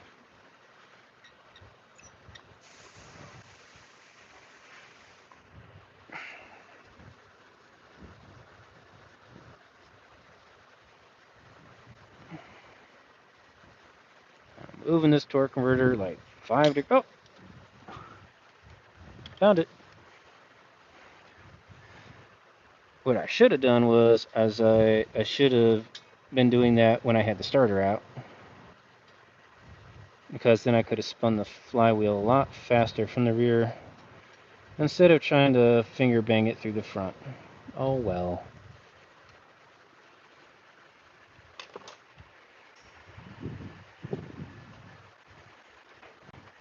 But yeah, that's what's exciting about this online school that I want to sign you guys up for through the channel membership program.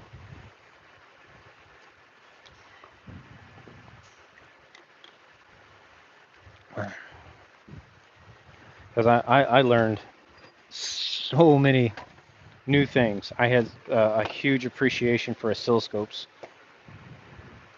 after that. You know, I'm diagnosing broken window motors with an oscilloscope, and I'm not even taking door panels off.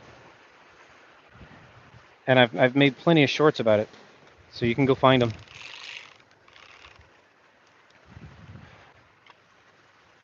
With an oscilloscope and an amp clamp on the battery terminal, I can tell you if you have a bad window switch, no power to the window switch, or a seized window motor. And it's amazing. It's easy diagnostics. Somebody comes in with a window concern, boom, right there I can say I have justification to now go in to replace a part or to open up your door card. So how does that work? Well, you got the vehicle in the key on engine off condition. I have the amp clamp around the battery, and when you're trying to move actuate a window motor, current gets drawn from the battery, and I see that with my oscilloscope. Well, the window motor only needs so much current. And how do you find out a baseline for a window motor? Well, you look at a good motor. Okay, the car doesn't have all the windows not working, right? At least that's what's happening in this scenario. The customer says, hey, only the driver window doesn't go down. And you're stuck between selling them a window switch. You're stuck between selling them a window switch and a window motor. You don't know how to do it? Hey, amp clamp and a oscilloscope. Start hitting the switch. Hey, there's nothing on the switch. There's nothing on the oscilloscope screen. Great. So now you explain to the customer what you did. You say, listen, when I hit this switch, there's no current being drawn from the battery. And I checked the fuse for the circuit. It's intact. because fuse panels are easy to get to, unless it's an Audi. Then they're just a different beast because Audi's an asshole. Well, yeah, you say like, hey, like there's the fuse block is good, the fuse is good. When I hit the switch, nothing happens. I need to pull the door card off. I need to inspect the switch, find out if power is going to that specific switch, and or if the switch is just internally bad. Because if the switch has an internal open, it's not completing the circuit. Of course, you're not going to have any amperage draw. So there you go. Your customer is now more confident in you opening up their door card and paying for more labor. Now, what if you do see something? Okay. So let's remember, we tested the passenger window. It was good. It pulled 12 amps. We're testing the driver window now. And when you hit the driver window, you pull 30 amps and nothing happens. Aha! We have a seized motor. Because that motor does have a good connection between power and ground. You do have a complete circuit because you're pulling amps. It's just pulling so many amps it can't move the window assembly. So most likely you got a seized up motor, and or you have something jammed in the window rail assembly, all of which case now you have justification to pull that door card off the vehicle and sell something. Now I can say confidently on these Subarus, it's a window motor regulator, because when you get a window motor, you get a new scissor lift to go with it. Okay? It all comes as one. They sell it as one piece. On some older vehicles, the scissor lift and the window motor were two different upsells. But on modern vehicles now, for the last 15 years, you get a window motor assembly, you're getting part of that scissor lift assembly to go with it.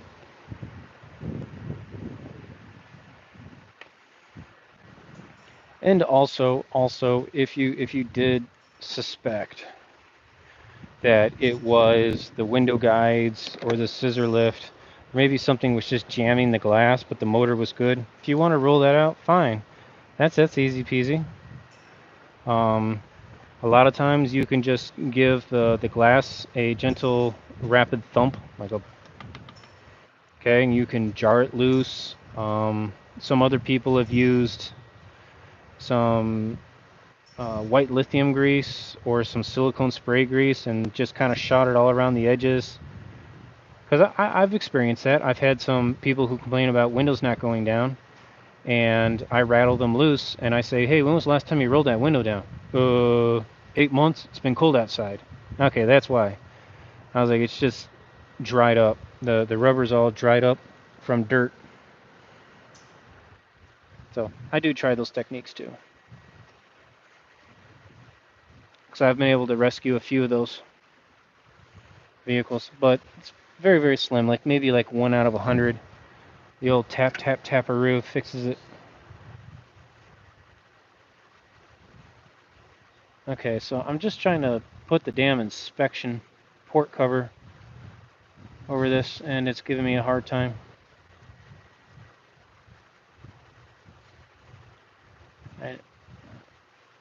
I got the orientation right.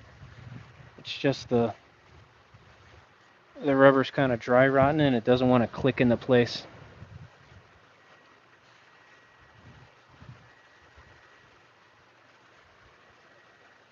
It's just one of those little push-in style. There it goes.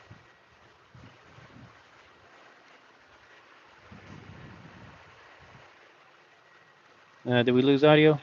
Oh no, we didn't lose audio. See, the audio's sticking around now. I don't know why. We had to do a reset.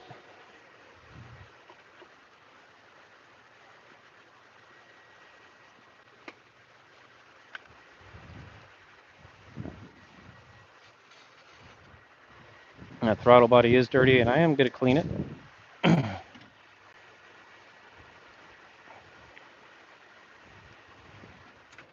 So just a basic carb cleaner and a Brillo pad is good enough for me. There is no power going to this throttle body, so it is okay to actuate by hand. The battery's disconnected.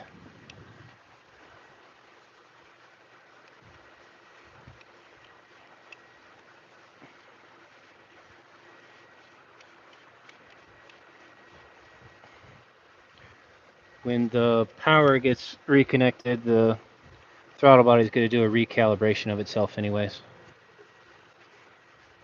So if you're going to clean your throttle bodies, make sure you disconnect your car battery. You never want to move this butterfly plate with any kind of power. And I always say disconnect the battery versus disconnecting the throttle body.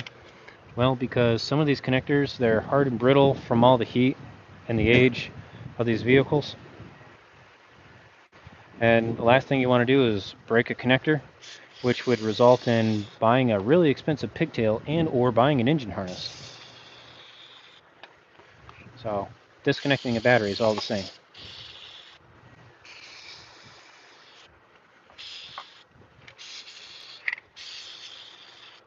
Beautiful.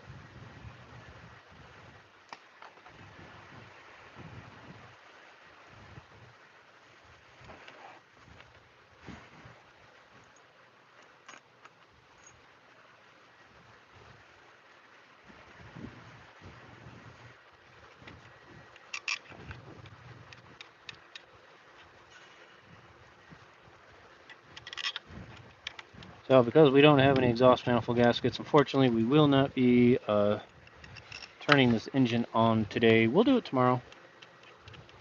But we'll get as much as we can done today. I got about, I don't know. Technically the shop is closing in 10 minutes. But I want to try and get everything that I can done before then, so that all I got to do is come in, put the exhaust on, roll the engine over with some oil in it, of course. Exhaust, then put engine oil in. Check the oil level. Once the oil level's good, then I'll put coolant in it and I'll put the AC in it.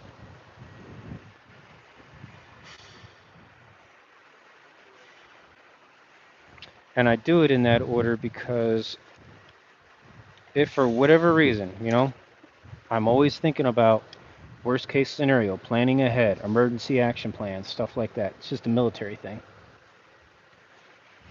Let's say something didn't seal up correctly when I re-glued this front chain cover. Okay, it's dripping oil. Well, at least I can say, at least I don't have to drain the coolant and pull the AC out. All I got to do is drain the engine oil and pull the chain cover off and reseal it again. And hope that I do it right the second time. I see too many times where it'll happen to everybody, even the best people, even me. You put an engine in, you got your coolant in, you got your AC in, you got your engine oil in, you turn it over and you're like, oh, it's dripping oil. And either you can fix it in car or you got to pull the engine again, but the point is, you are losing time by having to drain all those other items out. So that was one strategy that I developed really, really early on. So if you're doing a lot of engine pulls, try that out.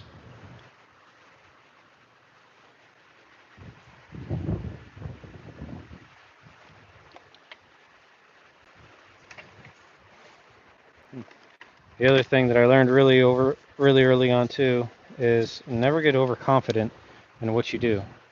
Never be afraid to double check your own work, because that really crippled me when I was about 3-4 years into the industry. I became super confident that I couldn't screw anything up. God damn, did I have a lot of screw ups and a lot of comebacks. So slow it down, start running checks as you go along. So you saw me doing that while I was under the car. I said, okay, let me just review what I did here. I put this ground on, I put this hose on. If I put that hose on, did I put that clamp on? So on and so forth.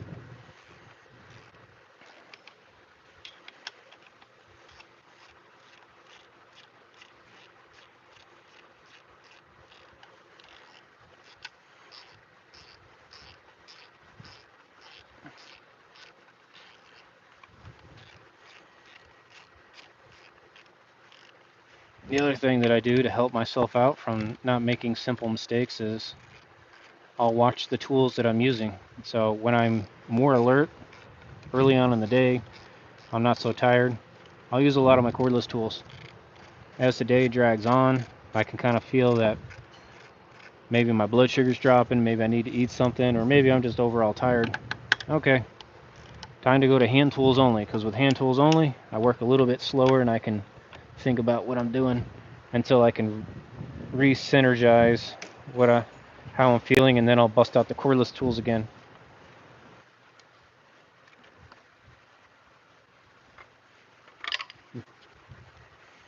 That's why a lot of my apprentices, when I used to have apprentices, we don't do the apprentice program anymore. I do miss it. But for the first few months with my apprentice, you don't get any power tools. If I see you with a cordless tool, you're wrong. The only thing you allow to use is an impact for taking off tires, because that's a given. But everything else, even pulling engines, pulling out bell housing bolts, you'll be doing it by hand. And it's not because I'm punishing you. It's just because I want you to understand your environment. You got to feel it.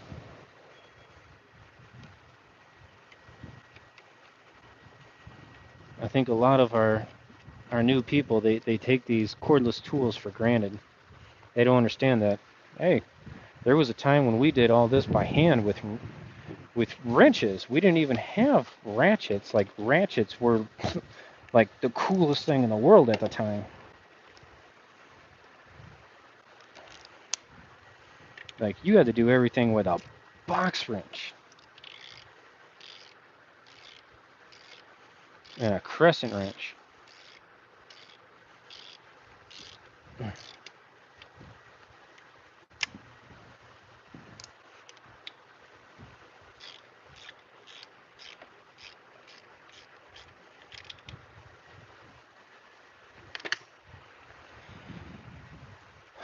It's also important to do it that way because you learn a better appreciation for your hand tools, and you learn to depend on those hand tools. Because early on, when I was developing my lesson plan for an apprentice, I saw how much time they were wasting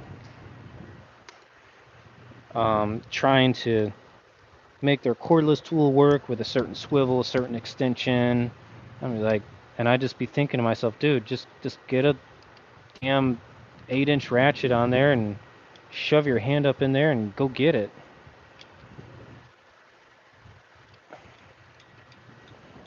So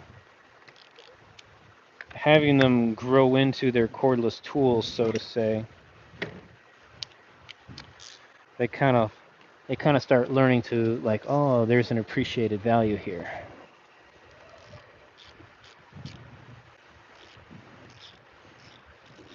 And with that structured plan, those technicians, they come out great.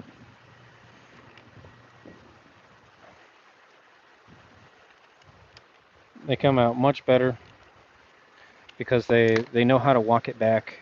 If they know if they get into a bind in a situation, they know how to walk it back. They know how to strategize and work their way out of a corner.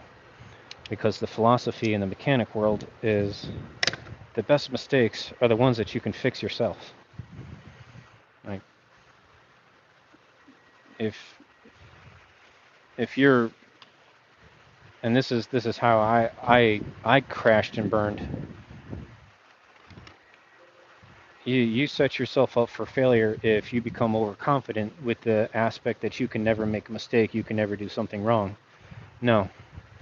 You need to train as if you're doing it wrong, and you need to be aware of how you're going to fix the situation, you're going to work around the situation,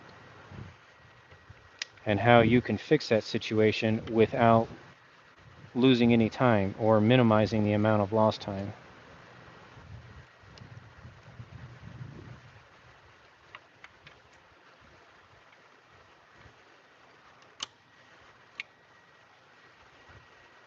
Again, it's just that's kind of a advanced crash course technique from military leadership schools.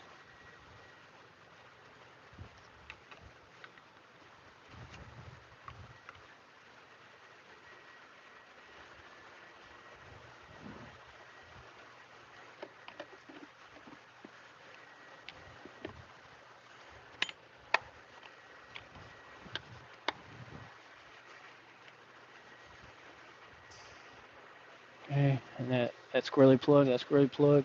I got another squirrely plug, probably hiding over here, that needs to go into this fuse box. There it is.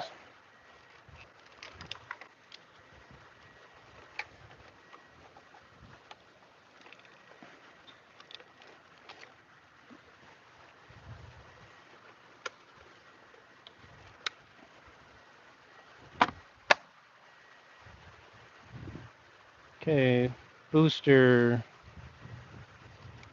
radiator hoses. Can I put my plenum on? Yeah, I can put the plenum on. Let's put the plenum on. And it goes like this. These are AC bolts. These are my plenum bolts right here.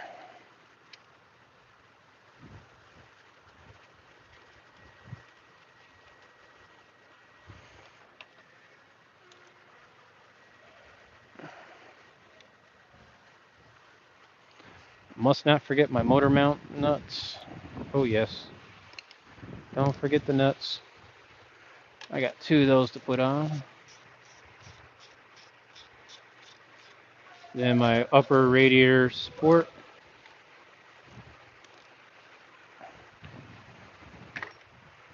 And once I get all that done, we'll be calling it a day. The shop gets extra noisy in the afternoon because that's when everybody starts blasting music and getting rowdy, and it's distracting for me.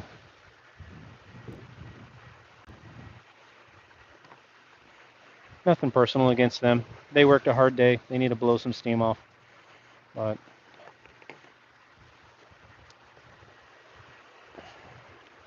I'm kind of a workaholic.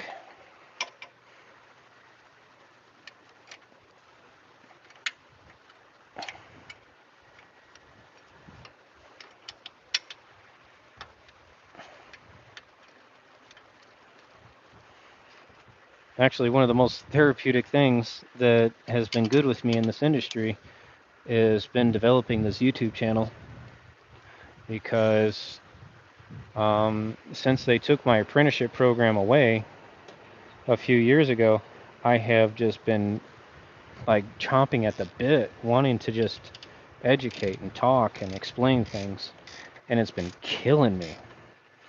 And while some people at my shop do appreciate it, other times I know that I am burdening them. They're like, hey man, I just want to do this brake job and make some money. And I can be burdensome when I explain some things, because I'm just like, hey, I just want to talk to you about it. And they're like, I can see it in their eyes. They're like, man, I just want to do this brake job, dude. Go away. So you guys get to voluntarily drop in and just hear me ramble on about things. And I appreciate your company.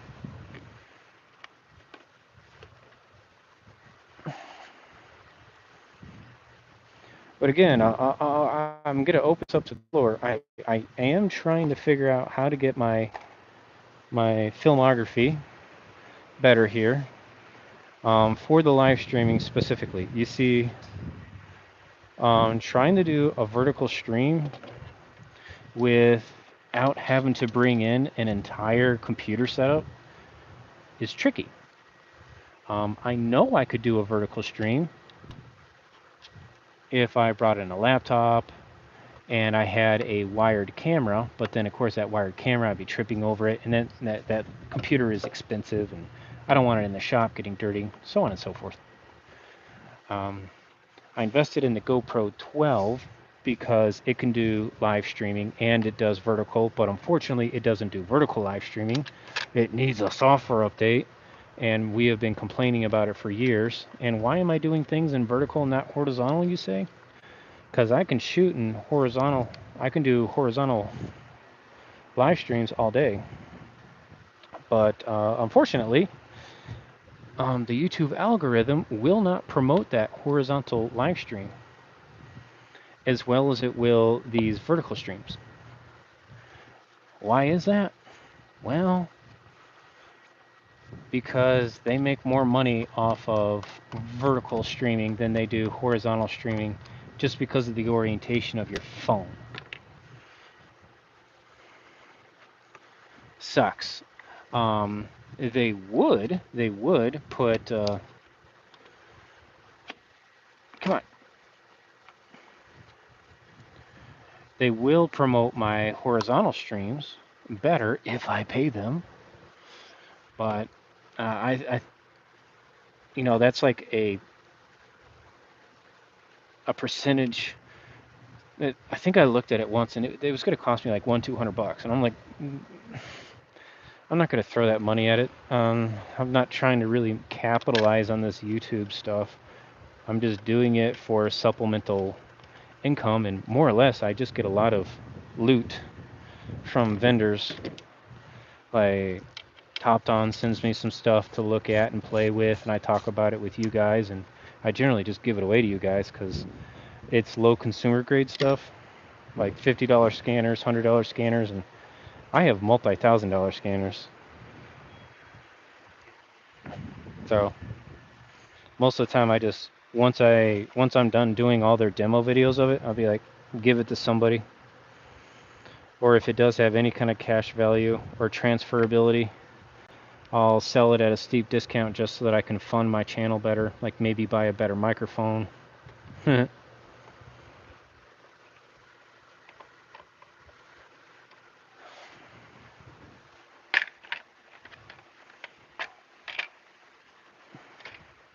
But I'm sorry if a lot of you are asking, like, where am I at? Where am I located? Unfortunately, because I work out of another business, I don't want to promote this business.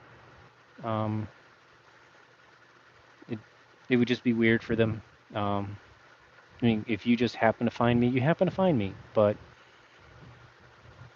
no, I'm not going to advertise my employer's business on this channel because, one, I wouldn't advertise it the way he wanted. Maybe I would advertise a different form of business than he is actually advertising. So this is just a watch me work channel. And if you learn something along the way, you learn something along the way. So on and so forth. Ladies and gentlemen. Okay, cool. So I got 6:07 Central Standard Time. It has been wonderful. I'm going to skim through our chat here. Let me see here. I got my... I don't know. It's like, I don't know why I haven't gotten a mic drop yet. So here we got the tableau.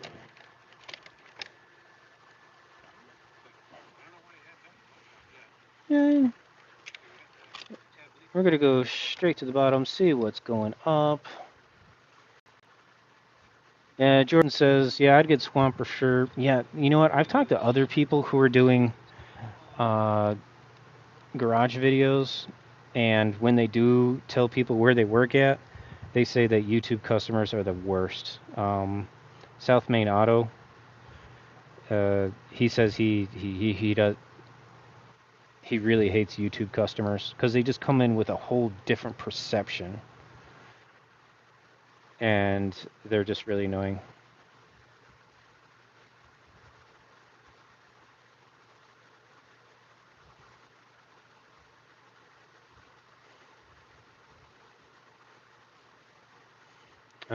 So here, a bunch of you having a conversation about bearings.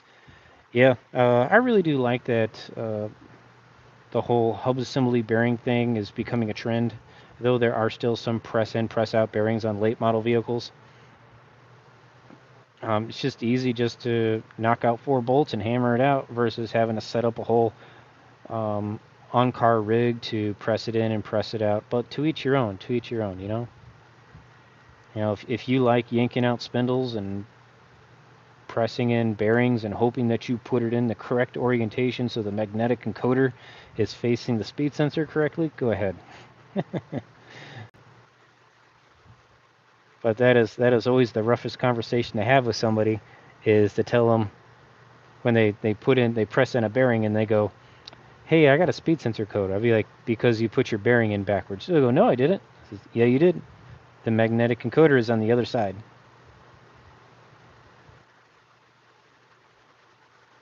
All right. Hopefully everybody answered you. CC, TC, BAM. I'm putting an engine in a legacy here. It's the EZ36.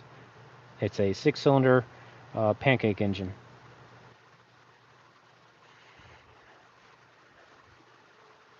oxymoron. I say that he's saying that the four-cylinder legacies really do suck. To each their own. To each their own. If you're looking for a grocery getter sedan that gets some good mileage on it, yeah. I mean, does it have a lot of get up and go? It can. It can if you maintain it correctly, getting good oil changes done regularly, if not ahead of time, doing your tune-ups, doing your top engine cleaners. There's plenty of them. You got to plan your acceleration out. As opposed to the six-cylinder, it has a lot of good low-end torque, and that's why people like it. It's nice and smooth. I love the six-cylinder. I think the EZ36 is one of the best engines Subaru has ever made and probably will ever make, but it's discontinued due to its fuel economy. I mean, it gets 18 to 24 miles a gallon, and most people average at about 21, 22 because they do nothing but city driving. But I have two six-cylinder engines, and I will never get rid of those cars. I love the six-cylinder so much. It's night and day driving.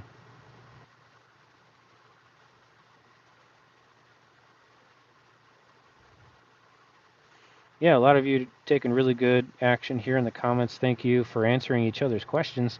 I'm very sorry that I can't always watch these chats, but I got some fantastic helpers in here who are doing a great job. Juan, learning with Juan, and you're a fantastic member. Thank you very much for supporting the channel and helping out in the chat. Garage Monkey Mechanics, same thing too. All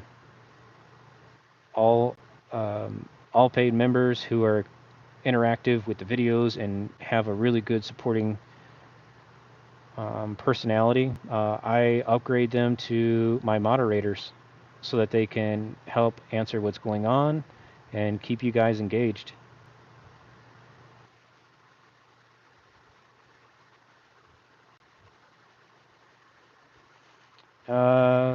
Who's this? Carry on without me. Hello, hope your day is good. First time catching a technician live stream. Super smart idea, by the way. Hey, thank you very much. I try to do at least 3 or 4 of these a week, and sometimes it's just rudimentary, simple stuff. I'm cutting brakes, doing oil changes. Sometimes I let the camera run all day. Other times I'm doing really complicated stuff, fixing transmissions, pulling engines, tearing engines apart, doing head gaskets, putting in new crankshafts, so on and so forth. So I never really plan it out. I just do what the day is worth, but I do have a ton of scheduled work out for the rest of the week. I'm not even taking customers for the rest of the week. I am done. I am booked out. I'm booked out. This legacy has been a huge job. We did a CVT chain pump cover reseal, which is behind the torque converter, and I had a front timing chain cover reseal on this 6-cylinder engine. So I took advantage of the situation. I just pulled the engine. And you pull the engine, you get access to the torque converter. As opposed to doing the timing chain cover in-car, breaking my back, and going through all the hellish difficulties of pulling out this one specific transmission setup. If you've never pulled out a Gen 2 CVT out of a 2018 Legacy, you know what I'm talking about with these sideways bolts crashing into the frame. They suck. So yeah, pulling the engine out super fast. I can do it in about 30-40 minutes. Then I still got rear brakes to do. I already put the spark plugs in. I did the oil cooler O-ring. I already fixed the oil control valve on it.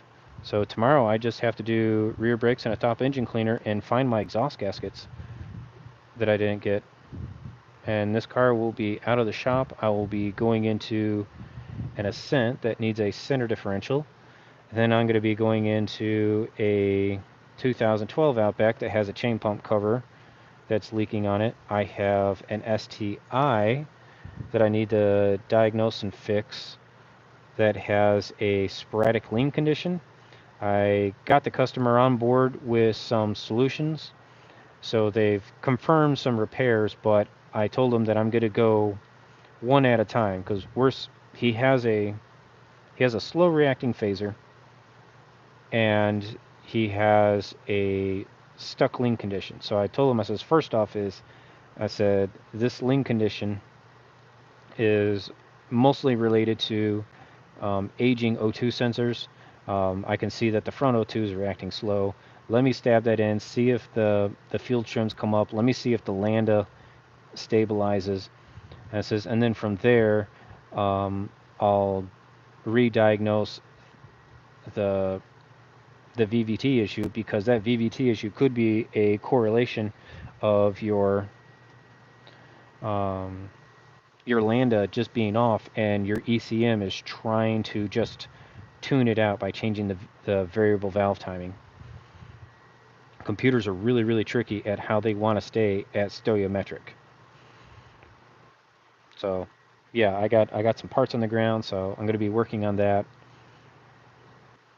Then I have a 2014 Legacy here that is randomly burning out low beam bulbs, according to the customer. And I was hoping to just quickly troubleshoot that by, well, I didn't want to chase him out of the shop. Don't think it as that. I wasn't really trying to chase the customer out of the shop, but I was trying to tell them, I said, the best way to troubleshoot this is, let me put in 2 bulbs, OEM, that are known good, that are designed for this vehicle. Because the bulbs that you're talking about that keep burning out, there's some rando Chinese bulbs from eBay, the auto parts store. Let's take all that out of the equation. Let's put the OEM bulbs in, manufacturer approved, and I release the car back to you. And if a bulb goes out, now you come back, and now I have a baseline of where this problem is going. And I've fixed many customer concerns with that before, because they're running rando bulbs from eBay, Amazon, and the auto parts store. They're burning out quickly. They don't last as long. I put the stockers in, they never come back. So they either go somewhere else or the problem's fixed. I mean, only one person did rant about us on a survey and a review, and we called him up and we said, like, we told you to come back. And all his complaint was, you didn't fix it. I said, no, this is a first step in diagnosis. I was like, do you want me to take $300 from you to verify what? I said, is it not cheaper for me to charge you $60 and install 2 light bulbs and say, come back to me if these blow, versus charging you $300 for a test that could prove nothing? The best way to diagnose is to see a system as it's failing. That's what they didn't really understand. Some people just have really weird intentions on how diagnostics work. And that's one of the motivations for this channel is to kind of familiarize you with the proper way to diagnose and look at things.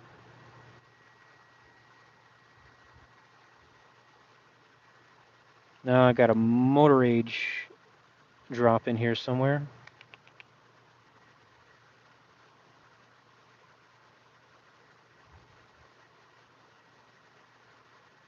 Okay. Oxymoron says, I'm going to school now for my ASC certificate. Hey, good on you.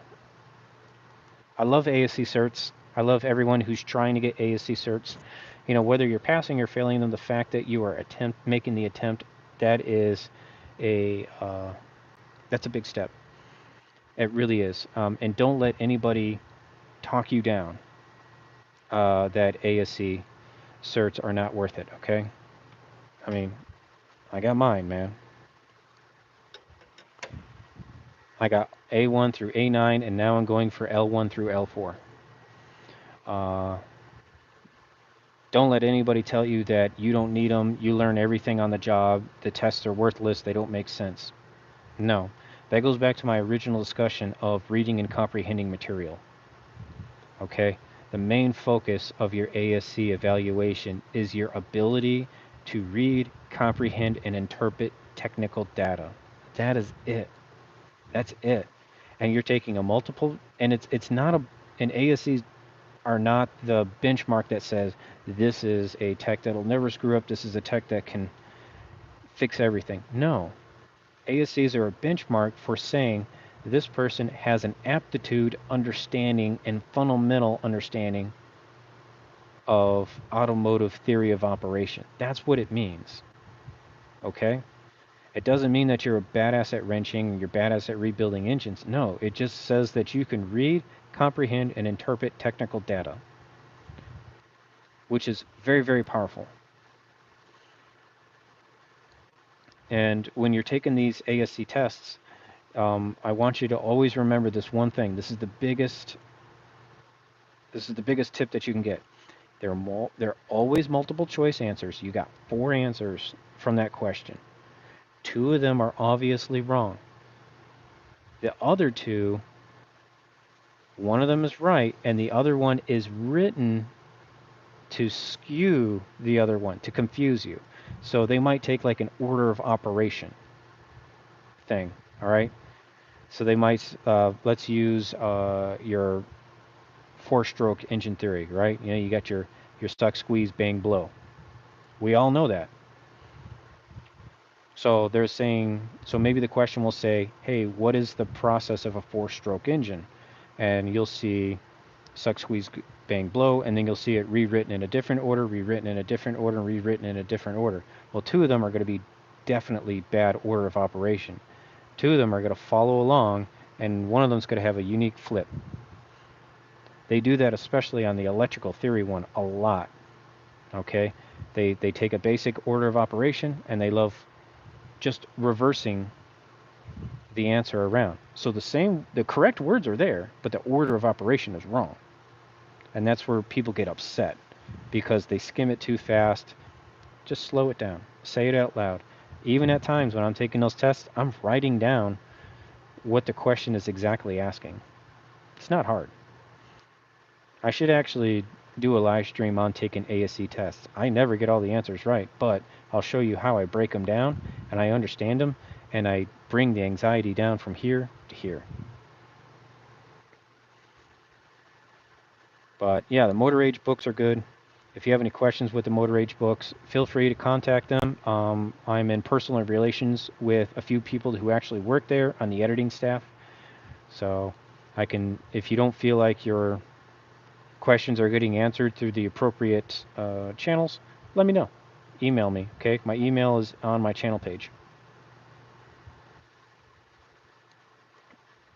Yeah. Again, yeah, someone's already saying that. Writing down the questions is good. Now, obviously, this is a timed exam. You may not have the time to write down all the stuff, but if you're struggling with what the question is answering, or if you're struggling with what the question is asking you, definitely write it down. Because what it's doing is it's slowing down your thought process and you're retaining the information as you're writing it. So you can only retain the information as fast as you can write it down with your hand. That was a strategy that I developed when I was going to college. I was having a hard time remembering a lot of things from chemistry. And I found out that I retained things better when I started just rewriting things. So I developed kind of like a muscle memory by writing things down. But I hope the ASC works out good for you. And for anybody else who has been trying to fight for a pay raise, I guarantee you there's no excuse for a shop not to pay you $35, $30 to $35 an hour if you have all your A1 through A9 done. Like, you'll hear it from your own. If you work in a shop and you have a service manager who says ASCs are bullshit, you don't need them. I got plenty of guys that have been working here for 10 years. They're fantastic people. This is exactly what happened to me. I was a low baller tech making 18 bucks. Well, I was saying, like, you know what? I feel like I need a level of certification because I like having that. I like certifications. I really just like hanging them up. I like the badges that you get. I really wanted that ASC badge. So I studied my ass off and I got my ASC certs knocked out. I became an ASC master. As soon as I put down all my tests on the service manager's desk, I says, hey, I just completed all of these. And I told him, I says, I want to get some patches on my sleeve. Would you reimburse me for stitching those on? I'll pay for the patch if you reimburse the laundry vendor to sew them on. And he's like, yeah, sure, not a problem. He says, I'll even pay for your patches too. And he's like, I'm always glad to have an ASC tech. His complete attitude changed. He was like, I'm glad you got it. He was all patting me on the back and everything. That same day, he comes in, $10 raise. Now, why did he do that? Did he do it because I completed them? This is a guy who was just a week ago saying ASCs are bullshit. But now all of a sudden I get this huge pay jump. Why did I get a huge pay jump? Because he knows that I have power over the situation. I can jump ship and say to his face, I got another shop who's going to pay me X amount of money. So he's already getting ahead of the curve. He already knows that I'm more valuable to every shop out there. Because shops, they are paying a minimum of $30 an hour for an ASC Master Tech. Like, you have guaranteed pay. So, again, I'm not trying to say that ASCs make you the best engine builder. They make you the best diagnostician. They're going to make you a shit ton of hours. No, they're just going to get you a higher rate of pay, and they're going to get you job security. 6:30. I'm going to go try and grab a happy hour, folks, and I'll catch you on the flip side. I got a lot of YouTube shorts to edit, so stay subscribed to see those, okay? And we'll be working tomorrow on the rest of this car, and we'll be jumping into a transmission, and maybe we'll get into that STI, okay? So I'll keep the camera feed rolling all day. Cheers.